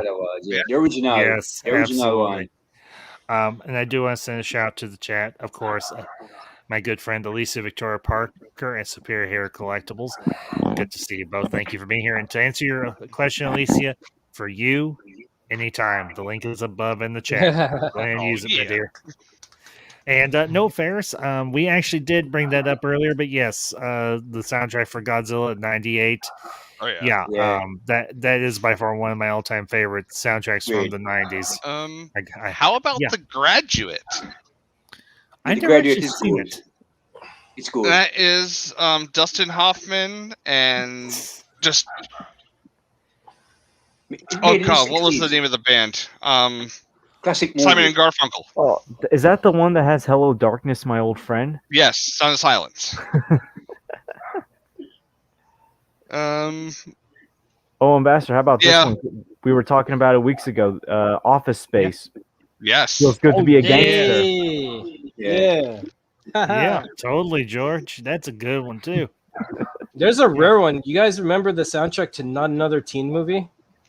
Yes. I've soundtrack seen it, they but I had- don't remember his soundtrack. Yeah, the soundtrack gets lost in the muffle, but it's Mhm. interesting if you listen to soundtrack, it's a bunch of current artists doing 80s covers. Like every song was originally made for the album, or it's songs that were covers by artists before that they put on the album that fit artists doing 80s songs. Like you have Smashing Pumpkins doing a Depeche Mode song on that soundtrack. You have Stabbing Westward doing like what is it?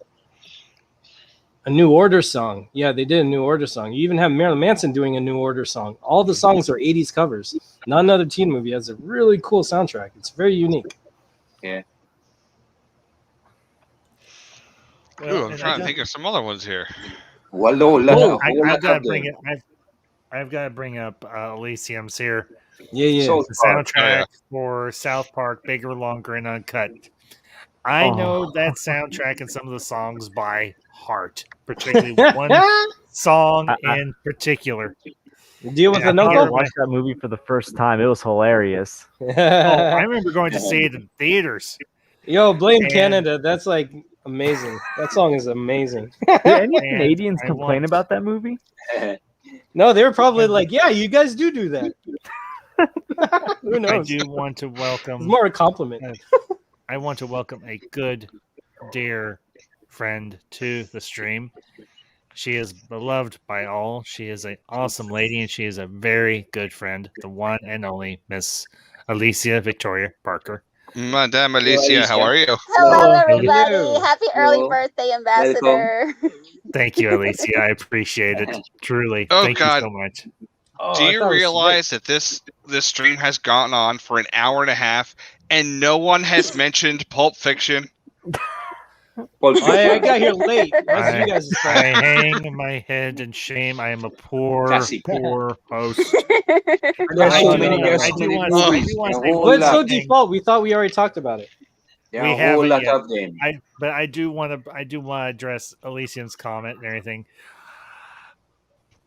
with one line of dialogue or one chorus from one of my favorite songs from that movie, and you all probably know which one it is. Well, Yep. comes with a bitch. She's a big bad bitch. She's the biggest bitch in the whole way. Well, she's a stupid bitch. She's very religious. Bitch, you know the boys and girls. Yep. Shut your heavy mouth, Carbon. On Monday, she's a bitch. On Tuesday, she's a bitch. On Wednesday, she's a bitch. Some days just to be different. She's a super king. Kamehameha, biatch. Okay. Oh, Now yeah. we can move. Now we can move along. Yeah, one of my friends, Kyle Swan, she's the biggest bitch in the whole wide world. Yeah. This is a great song. Shawshank Redemption have a great soundtrack. The Shawshank Redemption has a great soundtrack as well. Mm-hmm. Yes. I agree. Mhm. So, Alicia, being you are my guest and I am your host, the floor is yours for the next few minutes. Some of your favorite Okay. soundtracks, at least that ones that we may not have listed, or if they are ones that we have listed. So, the floor is yours, madam. Okay. I will say The Secret of My Success by David Foster. Let's Great movie.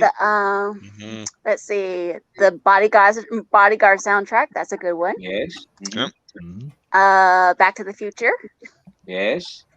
Any of the Star Trek movies. Any of the Star Wars films. Yes. Stargate, Dune. Let me see. Original Yes, Dune. 1984. Exactly. Yes. Let's see if I can think of another one. Last of the Mohegans. That one's epic. That was Yes. fantastic. Yeah, Lisa brought that one up. One Side of a Cuckoo's Nest is good too. One Side Dances of a with Cuckoo's Wolves. Nest. Dances with that's a good one. Yeah, Dances with Wolves. Yeah. Let's see. Chances are. Let's see. Anyone remember that movie? Sound of Music. That's a good one. Sound of Music. Even though I know no Ambassador doesn't like that one, but the Sound of Music. So that music is good. I like it. I will say it does That's have also a yeah.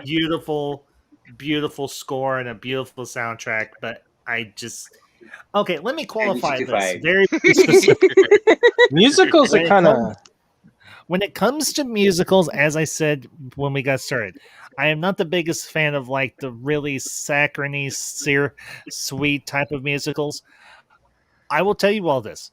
I know we could categorize a lot of the Disney animated films and some of the live action ones as musicals. I love all of those.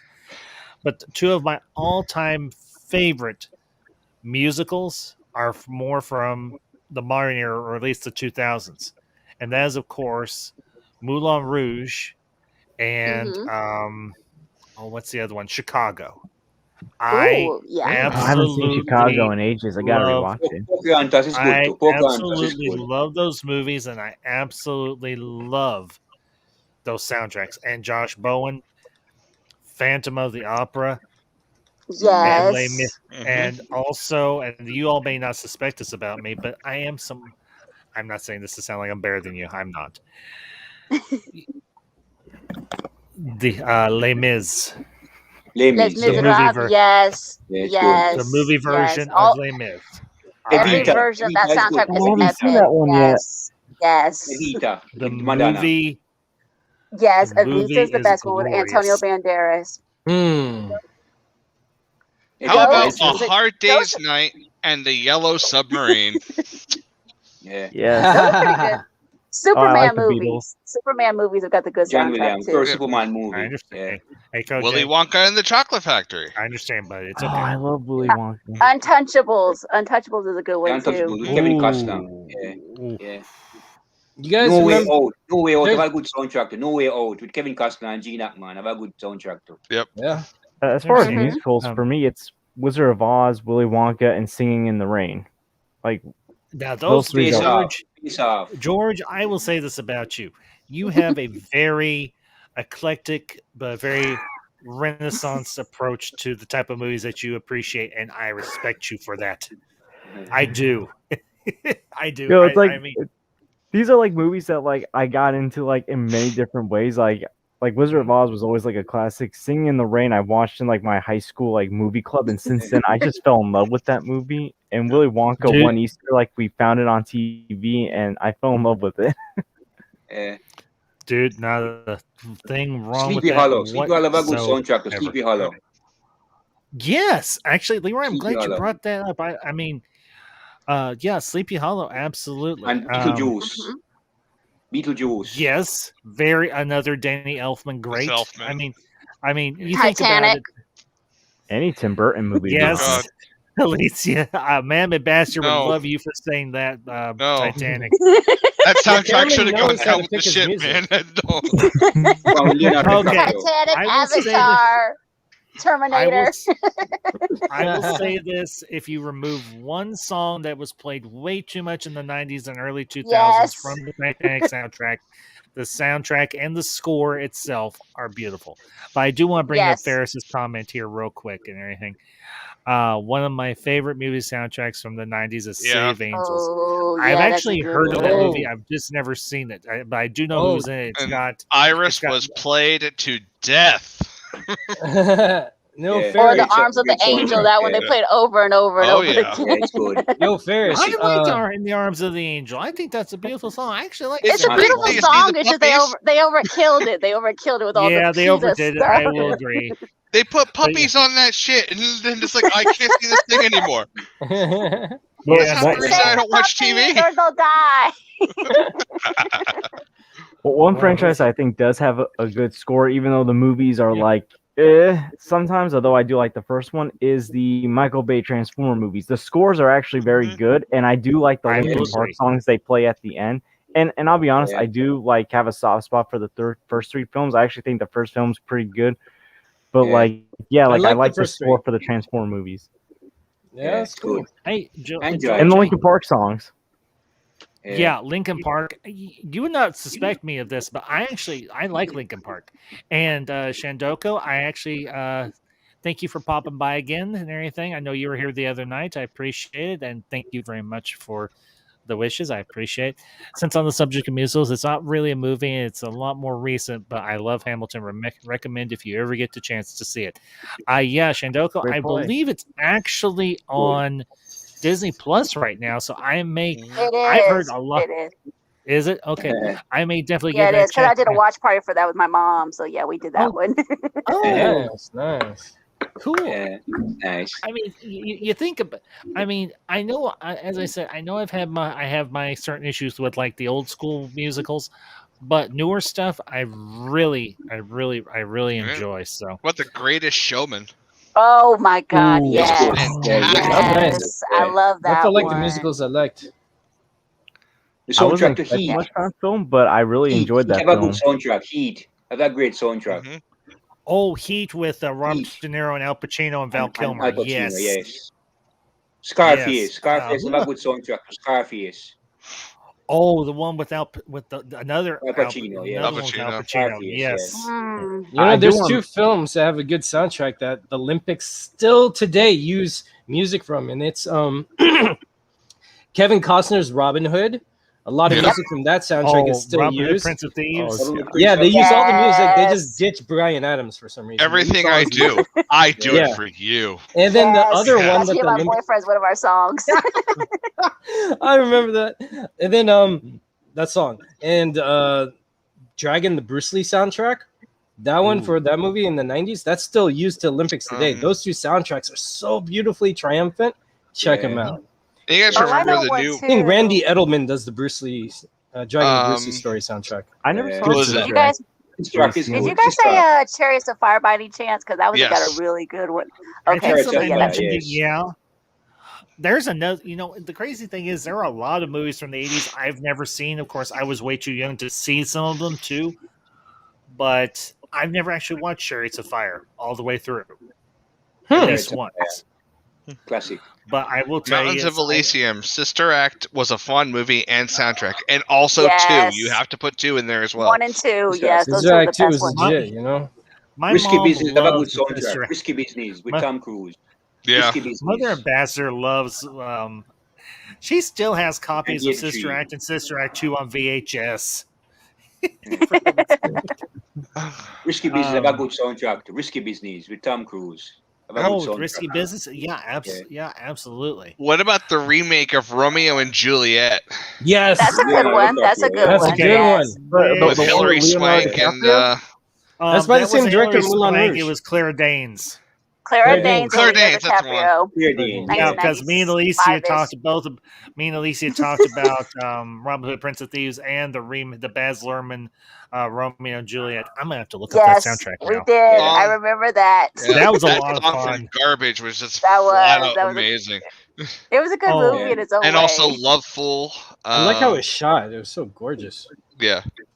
Oh, Ambassador's gonna like this one. I'm gonna mention Hamlet, 1996. That one, even though there's not any vocals, but the music in that one is so Yes. good. Oh, it's been a long Kenneth time since Branagh. I've seen that one, but that was No, really you're good. right. I did see that one. That's good.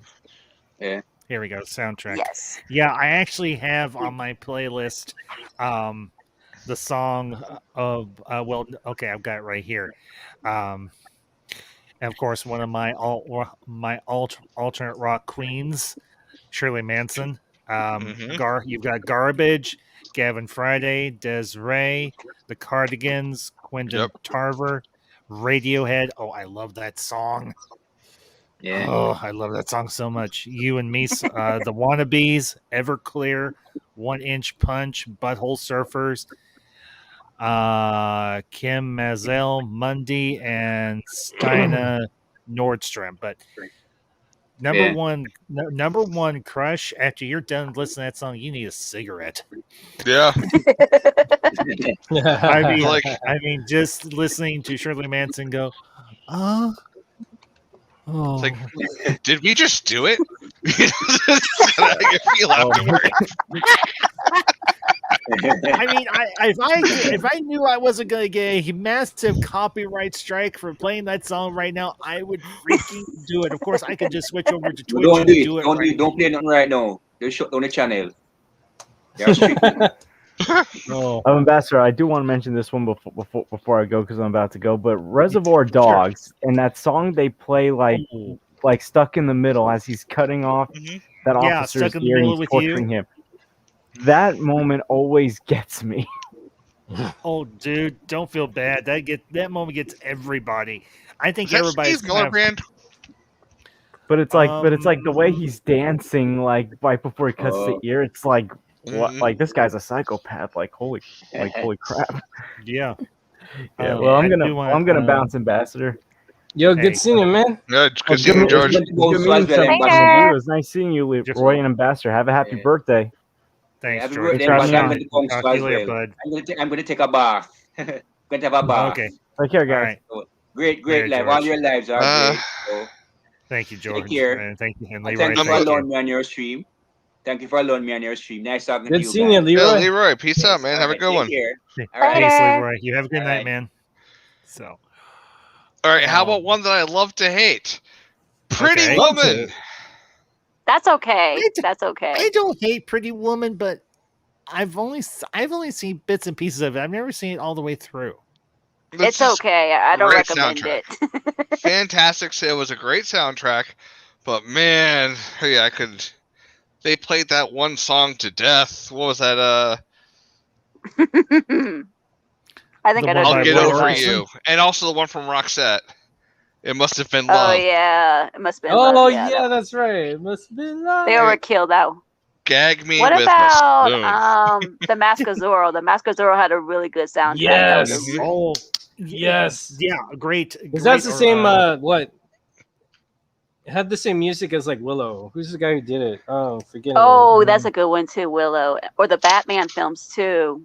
Batman. Yeah, but they had the same composer. Willow and Mask of Zorro and Legend of Zorro. They had the same composer. I wouldn't be surprised, but the Legend of Zorro wasn't as good. I'll say that much, to me, in my opinion. Yeah, it wasn't as good, but it was still decent. I thought. They did. Yeah. Oh, the Man in the Iron Mask has got a good soundtrack too. Oh, great movie too. James Horner. Yes. James Horner did the music or did the score for Willow. Yes. So James I Horner. imagine there you he go. did. He did it for the one you just brought up. He has these recurring themes, you know, like instruments. He likes doing the same type of melody a lot in his themes. You guys ever see that Danny Boyle film, A Life Less Ordinary? That soundtrack is really, really good too. I have heard of it, but I've never actually seen it. So, Bastard, you guys see it. I love Danny Boyle. This is like my favorite film by him.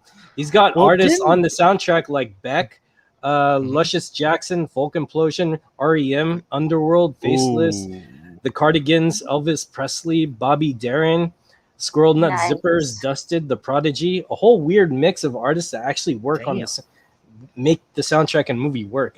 You should definitely check it out. It's like it's a dark comedy kind of caper kidnap film gone wrong that turns into a romance. It's really interesting. It's cool. It's like a more family friendly type of Tarantino filming kind of vibe. That's my critique on it. It's great. I love that movie. A Life Less Ordinary. Cameron Diaz and Obi-Wan, Ewan McGregor, they play in it as the leads. Well, yeah, because Danny Boyle also did Train Spotting, and they also starred Ewan McGregor. Yeah, if you like Train Spotting, this is closer to his vein of original work. Oh, is it? Okay, cool. Starting out, yeah. And I do want to address Josh's question here. Gladiator, I believe, came out, I think, in 2001. 2000. Oh, Yeah. 2000? 2000. 2000 on the dot. Okay, I thought so. Yeah. And Because I remember Lord of the Rings was 2001, 2, 3, so all 4 of those were my swords and shields like movie to see. Yeah, I know. Well, December rolls around and I'll be doing reviews for all 3 of the movies, and if I happen to hit 600 subscribers by then, which I don't know if I will, but whenever I do hit 600, I'm going to do watch parties for all 3 of the Lord of the Rings films, the extended cuts. Nice. Not at the same time, because that's way too much. But That's a work day. That's an actual work day. That's a weekend in itself. That, Yes. To quote another movie, From Dusk Till Dawn. Now that Independence Day is a good one too. That has got a kick-ass. I don't remember soundtrack. Independence Day That one music up too now. much. So Yeah. I actually have an interesting story about Okay. the Lord of the Rings while we're talking about it. I had never actually watched the Lord of the Rings. I was until March. It was a night where, you know, I've tried to watch it and I've fallen asleep within the first 15 minutes of it. And that was it. And next time I wake up, oh my God, the movie's over. So I just say, hey, I've watched The Lord of the Rings. It was boring as hell. I've never had a better sleep in my life. So one night I'm just completely unable to sleep. I'm like, oh, great idea. I'm looking on HBO Max. There it is, Lord of the Rings Extended Edition. It's like, oh, there it is. I'll be asleep in 15 minutes. No problem. It's 2 o'clock in the morning. God damn it. I was up till 6 watching that whole thing. And it was the most interesting movie I've ever watched. And then I had to watch the other 2 on top of it. Hey, it's just timing. Sometimes we're not in the mood for certain things, you know? Those are good that's stories, hilarious. though. That's But how the the movie's You can stop at just 20-something years one. old. And I'm like, please, just let me sleep. I just want to get some rest. And I watched all 3 movies that day. And then I did that with Back to the Future. How was your day so don't feel after bad, that, me. though? Or I did that with Back to the Future. I sat there watching all 3 movies back to back. Yeah, the good news about it is after I was done watching all 3 movies, literally 12 hours of my life was sucked away in one afternoon, and I had the best damn sleep of my life afterwards. It was glorious. Well, good. Well, I do want to bring And that's up the all I have right soundtrack. Okay. Well, I do want to bring up the soundtrack for From Dusk Till Dawn. You got ZZ Top, the Mavericks, Jimmy Vaughn, ZZ Top again, Tito and the Tarantula. Let's see what else. Graham Revell, John Wayne, the Blasters, the Leftovers. And well, yeah, that's there are several repeats or anything, but the artists did different songs for that soundtrack. But yeah, Dusk Till Dawn. Whew. You want to talk about a brutal movie, but also a brilliant soundtrack. Okay, I'm gonna bring up one, and this has one of my all-time favorite pieces of music, but it's a very short piece of music. Kill Bill Volume 1. Oh. Absolutely. Now there is a kick-ass soundtrack. Not to mention, like I say, it has one of my all-time favorite pieces of music. It was done by RZA. It's called A Battle Without Honor or Glory, or something like that. But I love my boy. it's the tracking shot on Oren and her posse when they're going into that restaurant bar, and it's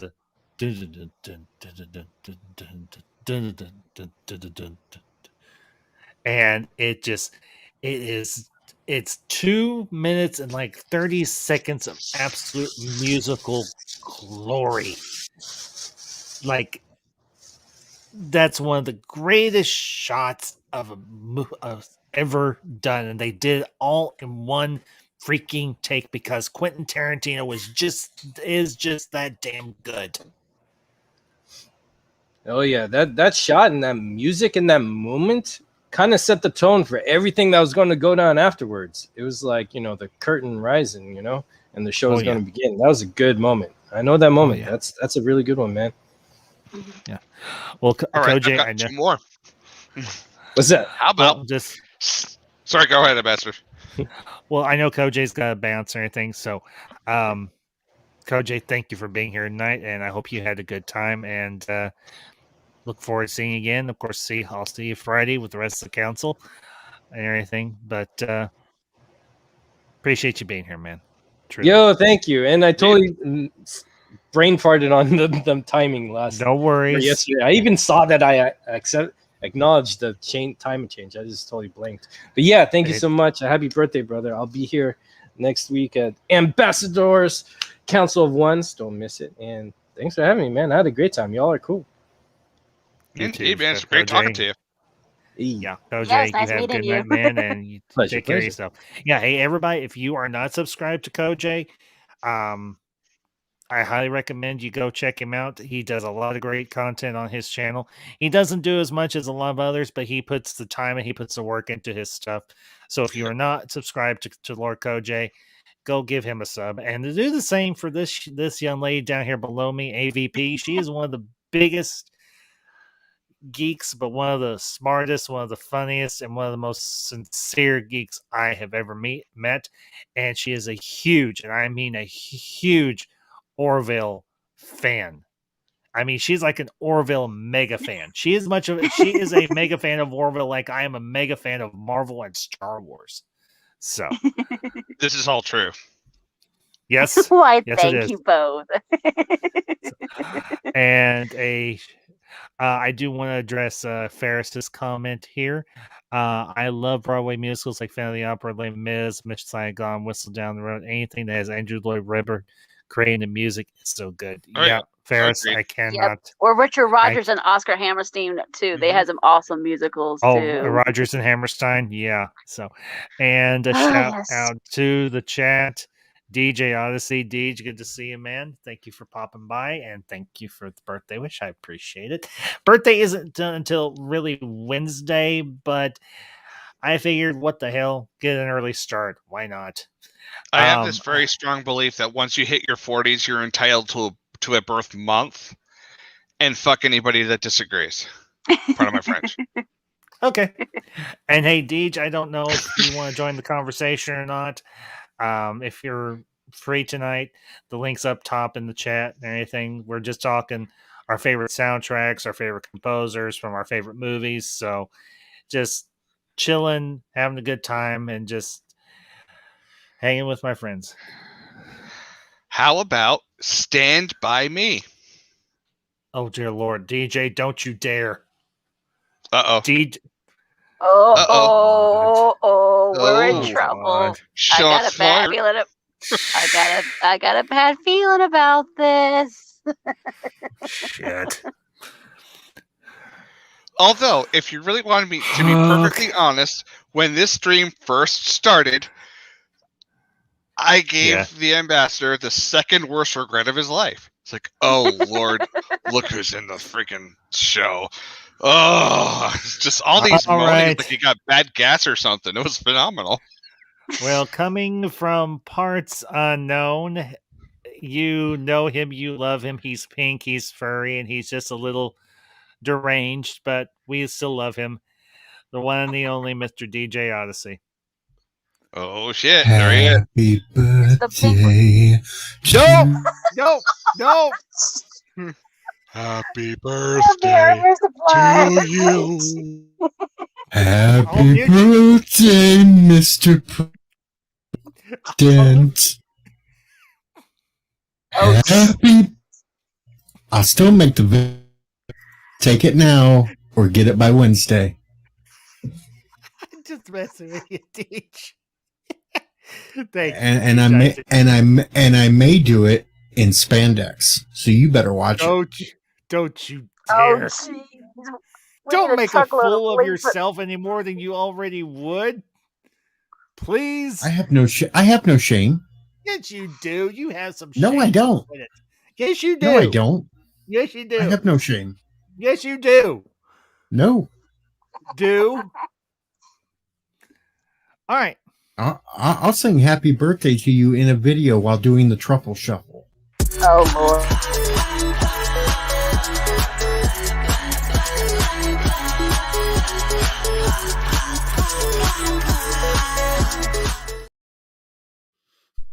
I knew that was coming. I got a million of them, Deej, and I am not afraid to use them. You may have a million of them, but I have my own channel. I do too. And As do I. And I can post that video all over Twitter and everything else just for you for your birthday. Oh, jeez.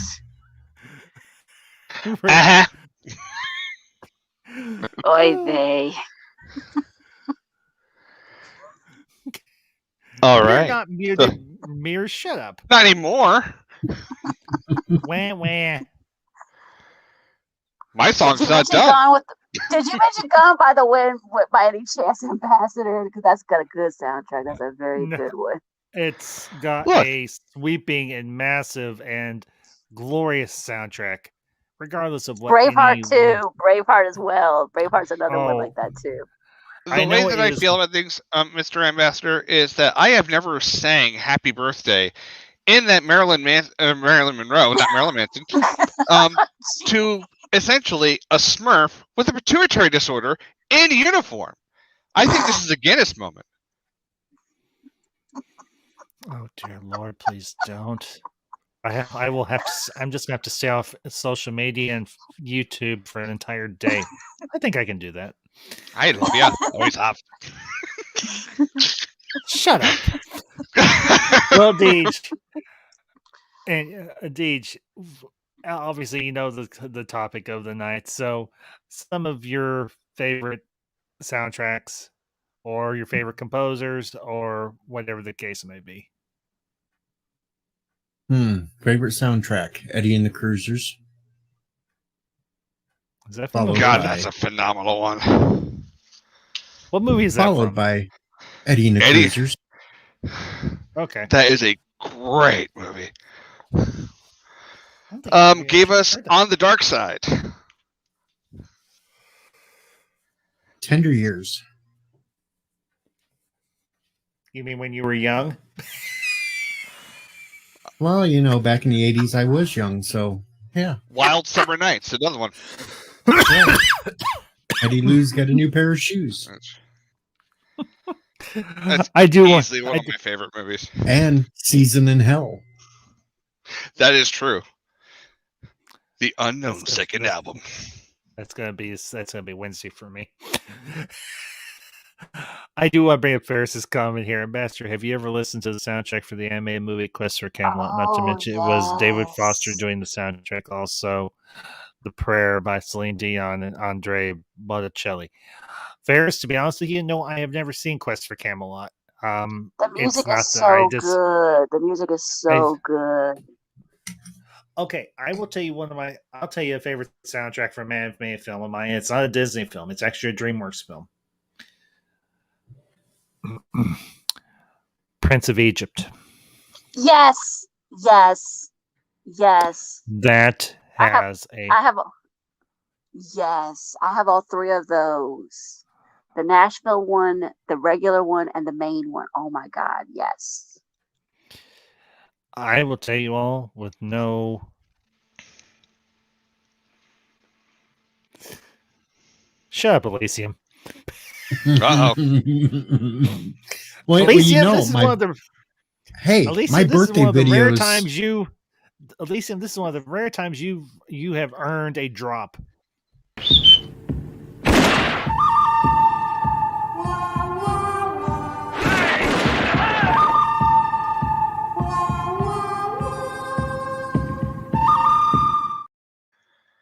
Well, I do have to say, in my defense, 3 out of my 4 top videos are now birthday videos. Oh, dear Lord. One has 1,500 views, another one's almost at 1,300 views, and the other one is climbing quickly behind it. Wow. Oh, God. Does anybody remember a little movie called Dream a Little Dream? Sure. Vaguely. It had That soundtrack gave us a song called My Future's So Bright, I Gotta Wear Shades. Yeah, but the best song on there was the duet with Mel Torme. That's true. Yes. Gotta love Mel Torme. Yes. Judge Harry Stone's all-time favorite musician. Night Court, man. I love that show. How many times did he show up on that show? A lot. Not as much. I think he showed up just as much as John Aston did as his Harry's father.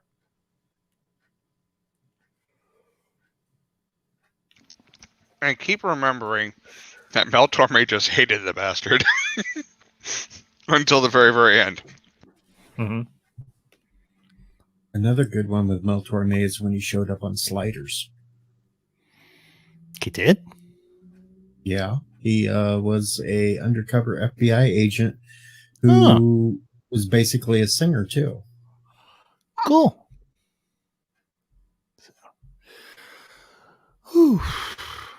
He was one of the greats. Now, if I'm going to say my favorite composers, sure, I'm going to have to go with Lennon and McCartney. Okay, cool. Yeah. I have no idea who that is, but cool. John Lennon, Paul McCartney. John Lennon, Paul McCartney, the Beatles. Beatles. Okay, I thought that was like a very out He's there. being facetious when he said it that way, I think. Well, if you look at half of them, they title it as Lennon and McCartney. So, well, we did bring up earlier in the stream some of the James Bond stuff, scores and everything in the opening songs, and one of my favorites is, of course, by Paul McCartney, "Live and Let Die." I mean, I love that. I love that opening sequence. I love that song. I mean, it's cool when he does that live too. I will tell you that much. If you ever get to see him perform it live, it's epic. Oh, I can imagine. I mean, I've seen live recordings of it.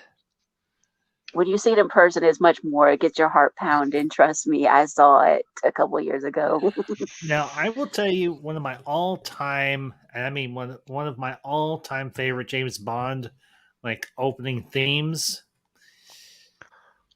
It's not going to be one that you also suspect, or you might. Is The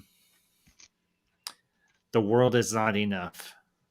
Ooh, because good one. It's done by one of my alt rock queens, Shirley Manson. Man, was she a fox. Whew. Her and Amy Lee. Hubba hubba. Did you mention the Poseidon Adventure? That was a good soundtrack too. I haven't mentioned it. I haven't watched it in a long time. To be honest with you, it depends. I mean, the original one or the later one? The original one. With Gene Hackman? Yes. God, I love that movie. The sequel's not as... It's okay, but yeah, the first one's really good. I don't know. I got to go with my first Bond movie I ever seen in theaters, and that was View to a Kill. Mm-hmm. Duran Duran. Last Roger Moore film. Of course, I love Duran, one of my all-time favorite bands from the 80s. Whew. For me, it is either that one, View to Kill from Duran Duran, or Aha when they did The Living Daylights.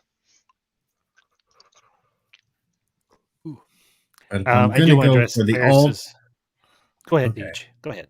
Oh, I was just going to say my all-time favorite, though, for a Bond song, Goldfinger.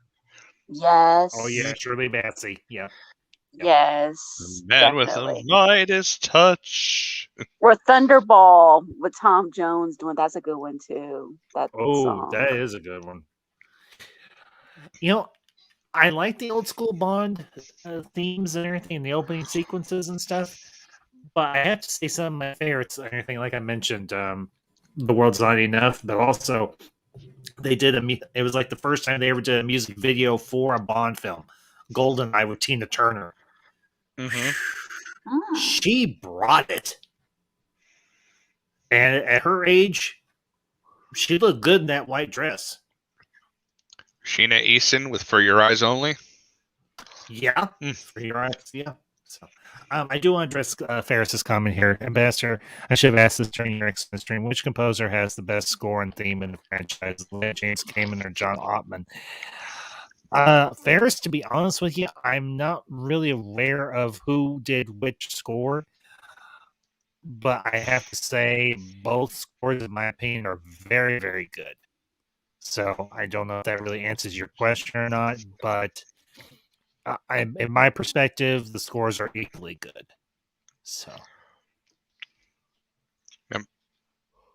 Jerry Goldsmith, the one that did the thing for Wrath of Khan. Oh yeah, that's easily one of my favorite classical scores. Yes, yes. Okay. And Alicia, my friend, thank you very much. I appreciate you staying up late. I hope you enjoyed yourself, and we'll see you Friday, if not sooner, and get you some sleep, my friend, and we'll see you on the flip side.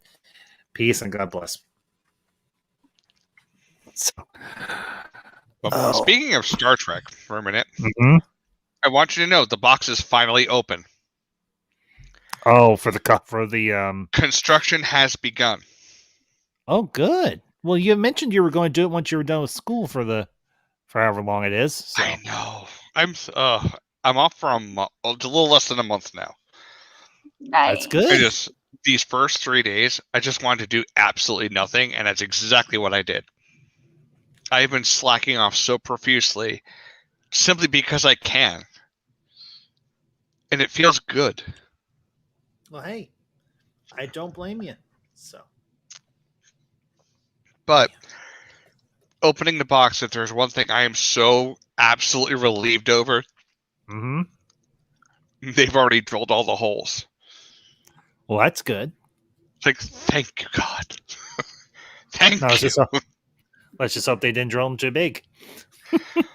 Well, on reading it, it's as far as the size of this thing, it's just under 3 feet long. And I bought the, I finally bought the really, really good soundboard and lighting kit to go with it. So at the press of a remote control, I can fire the phasers, and it's going to sound just like how they did in Wrath of Khan.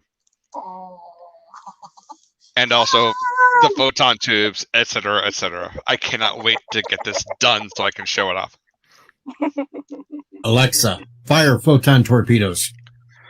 Yeah, I don't think it does that, and there are. That's next gen. Fuck them. That sounds like Battlestar Galactica, though, too. No, that's not Battlestar. As it turns out, being really bored one night, I watched the entire thing of Battlestar.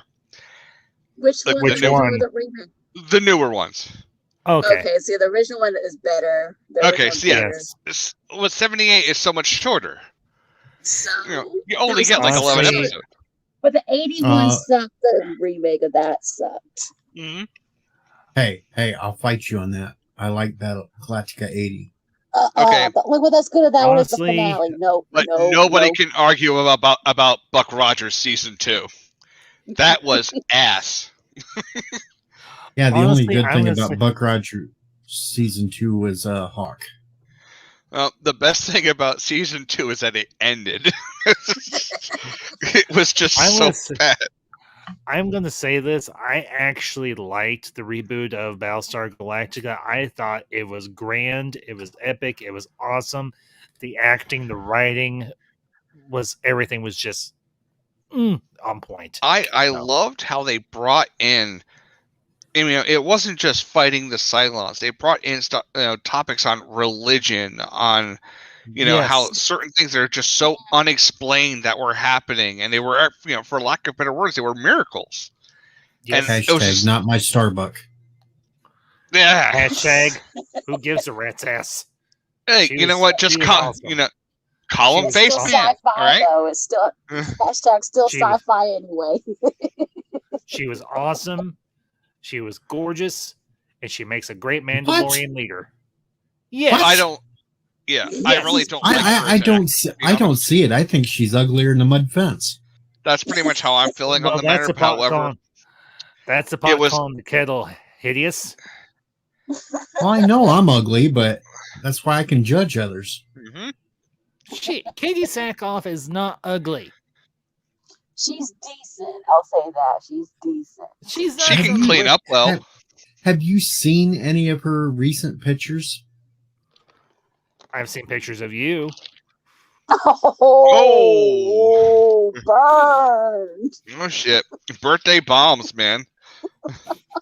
You're just digging your hole deeper with this video I'm going to put out. I'm scared. I'm so scared. I'm highly interested. I'm so scared of the pudgy old man. Ooh, I'm so scared. What are you gonna do? Dress up in a lederhosen and do an Irish jig? Oh, the Momo bit. That doesn't even bother me anymore. That's just disturbing. That's just disturbing. Momo really. Masturbates on the Ambassador stream.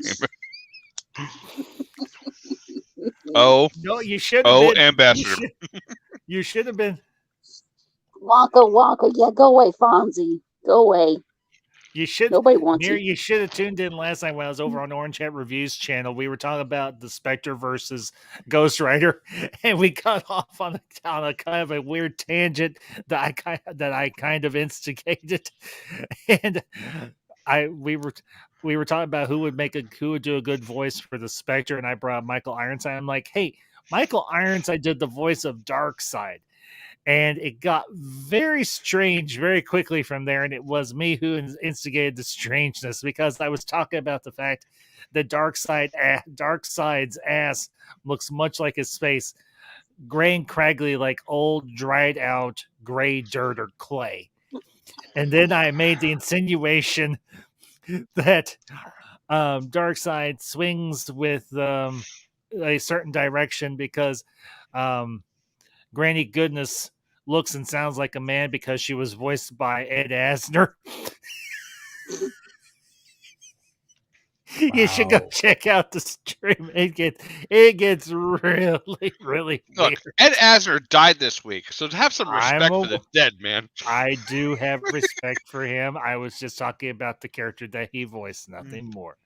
So, but we're probably going to wrap up here in a few minutes and everything because I've been up since 3:25 this morning and I'm just a smidgen tired and I'm just a little bit hungry. So we're going to do one more round, go around the horn, and we'll start with Deej, because Deej came in kind of late and everything. I do want to address Ferris's comment real quick here before I let Deej have his turn and just list off some of his favorite soundtracks or composers or whichever. Which songs from the Marvels movies in the early 2000s have the best soundtrack? I absolutely love the songs from the first and second Spider-Man movie, Daredevil, Hulk, The Punisher, and the Fantastic Four. Ferris, in my humble opinion, Daredevil has the best songs, honestly, because of course it has, again, one of my alt rock queens, Amy Lee. With Evanescence. Yep. Mm-hmm. I actually have the emblem from their first CD tattooed on my back. Ooh. Got it when I was 30. So with that, Deej, the floor is yours and everything. I'm just going to say Guardians of the Galaxy 1 and 2. You cannot go wrong with that Groot dancing to Mr. Blue Sky at the beginning of number 2. And subscribe to Deej Odyssey if you want to see a good ambassadorial birthday greeting coming up this week. Oh, good God. Might even be tomorrow. Shoot me in the head. Happy birthday, Mr. President. I think you mean Mr. Ambassador. Birthday, Mr. Ambassador. Happy birthday, Mr. Ambassador. Happy birthday, you big blue stud. Happy birthday to you. Do I look blue to you? Well, your avatar did, so. Granted. Okay. Yeah. You might not be physically blue, but your avatar says Army Smurf, all right? No, it is a... You darn well know who the character is, Mir, so stop being a jackass. Okay, my bad. Navy Smurf. I apologize. Looks like an Andorian with his antenna cut off. It's a He kiss. shaved. You want to be geek mirror, and you know Wanna it. be. Yes, Ooh. want to be. So, Miss AVP, the floor is yours. Okay, so John Williams is a god with creating, composing music. That's great. The people that did the Disney ones are epic. James Horner was an epic with it. David Foster, he's epically good. Rodgers and Hammerstein were epic. There's so many. It's hard to pick just one. They're all good in so many, many, many ways. Without their music, we would never appreciate their movies, I think, in many ways. It's the unsung character that's not listed in the credits that needs more recognition than it is.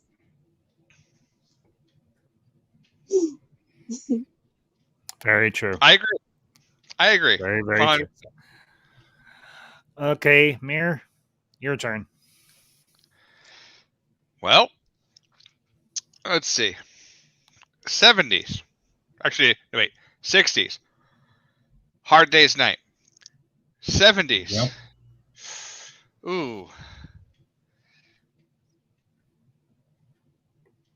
You know, I'm not going in the direction of like original like No, composers it's okay, Mir. because that would go to Mir- Superman 70, Superman 79. That would just that's hands down the best for me.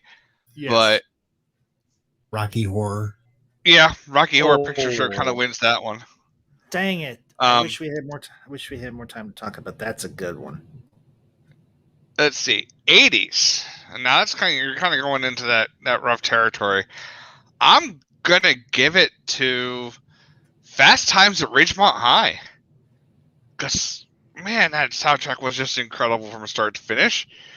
And how can you ever listen to that one song without remembering Phoebe Cates taking your top off? I'm sorry, it just wins. Yep. 90s now, Matrix, hands down the Matrix. Yep. That just goes without saying. 2000s, ooh, it's kind of a rough one for me. I don't really know. The teens, Yeah. Guardians of the Galaxy. Now, yeah, I don't even know. Who I knows? could have Too had early. an argument on the 80s soundtracks. What'd you Okay. come up with? Well, you could have had Blues Brothers. Oh, I already mentioned that one. Yeah. But yes. Yeah, or Howard the Duck is a good one too. That's a good soundtrack too. Oh my From god. the 80s. Howard the Duck. And of course, the 80s, you got Eddie and the Cruisers. Yeah, that one. Mhm. Yeah. Dirty Dancing. Even Cruisers 2 was a great soundtrack. I think that was 90s. I think so. Or The Last Starfighter is a good one too. Hell, you Iron could have Eagle had was a great one. Back to Top the Gun. Future. Which Back to the Future? 1, 2, or 3? Or all three? One. They're all good in their own way, I'll say that. You even could have had Raiders of the Lost Ark. True. Oh, I did. I mentioned that one earlier. Yep. Heavy metal. Ooh. The Breakfast Club. Don't you forget about me. Yep. However, you know what? For the 80s, I'm going to give it to one that wasn't even mentioned tonight. Okay. Real Genius. That's a good one. That had Don Henley's, what was it? All She Wants to Do Is Dance, and Tears for Fears, Everybody Wants to Rule the World. I'll take that one. There's my 80s. Good choices all the way around. So, No love for Purple Rain. I already talked about it tonight. yeah, we already brought up Purple Rain before you came in. Or Escape from New York. Or Escape from LA. Or Big Trouble in Little China. course, John Carpenter not only directed but did the score. This is true. Yes. Big Trouble in Little China, one of the greatest cult classic movies of the 1980s ever.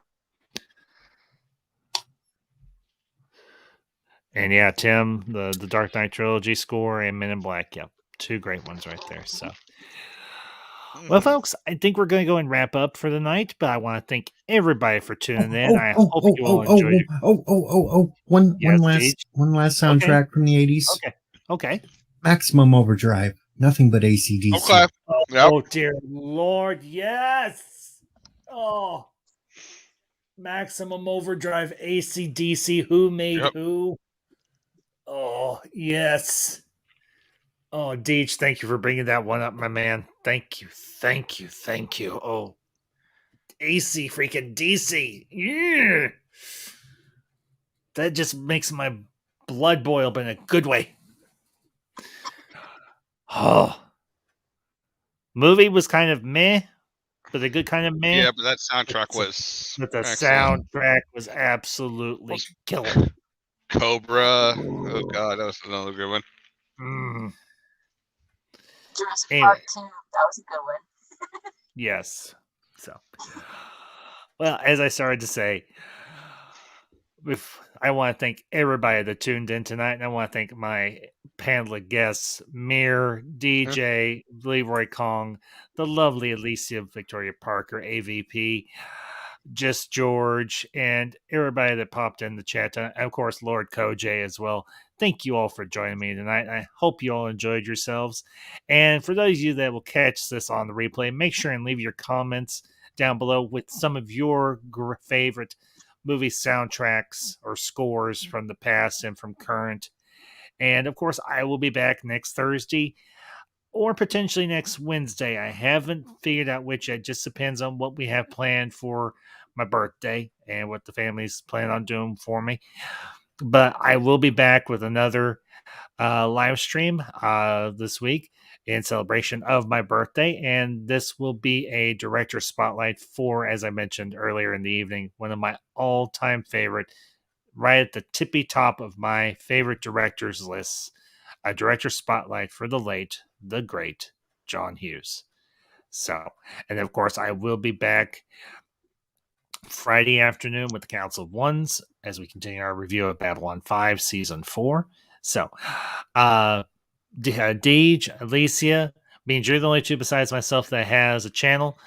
I'm going to let you all plug your channel, tell everybody what you've got coming up in the near future, aside from anything that's somewhat embarrassing for yours truly. So, as they say, ladies first, and then Deej, the floor is yours.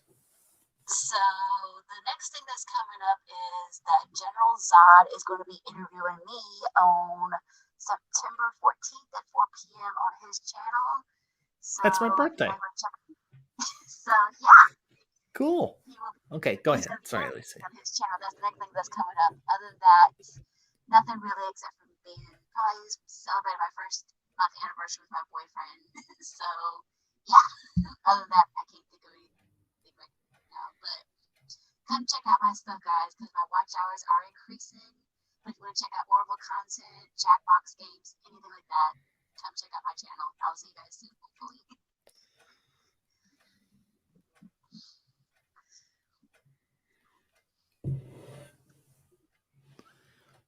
Deej, floor is yours, bud. Let's see. What do I have coming up besides a birthday video for the ambassador here? Might not be too much, except for some just pre-done videos, because any day now I'll be stuck out in the fields for long hours and no time to live stream. Well, by all means, be safe, please. Indeed, sir. Please be safe. I'll be in a tractor all the time. What's going to happen? I can't run myself over. Well, look, I don't have a channel, or I do have one, but it's something I've been working on in the background, but I have no idea. I really need like a co-host for this, and it's very, very strict requirements, and I just don't know too many people that will be interested in this or not. However, I just have decided I'm going to be an attention whore, and you're going to find me on Alicia's channel playing Jackbox games. Whenever really the ambassador wants to talk to me, Deej, I'm here. And anytime a live stream just pop on over, I usually have the link stuck at the top. Watch my savage 24-year-old me. I am opening a store called Attention Whores RS, and you can call me El Presidente. Oh, Lord.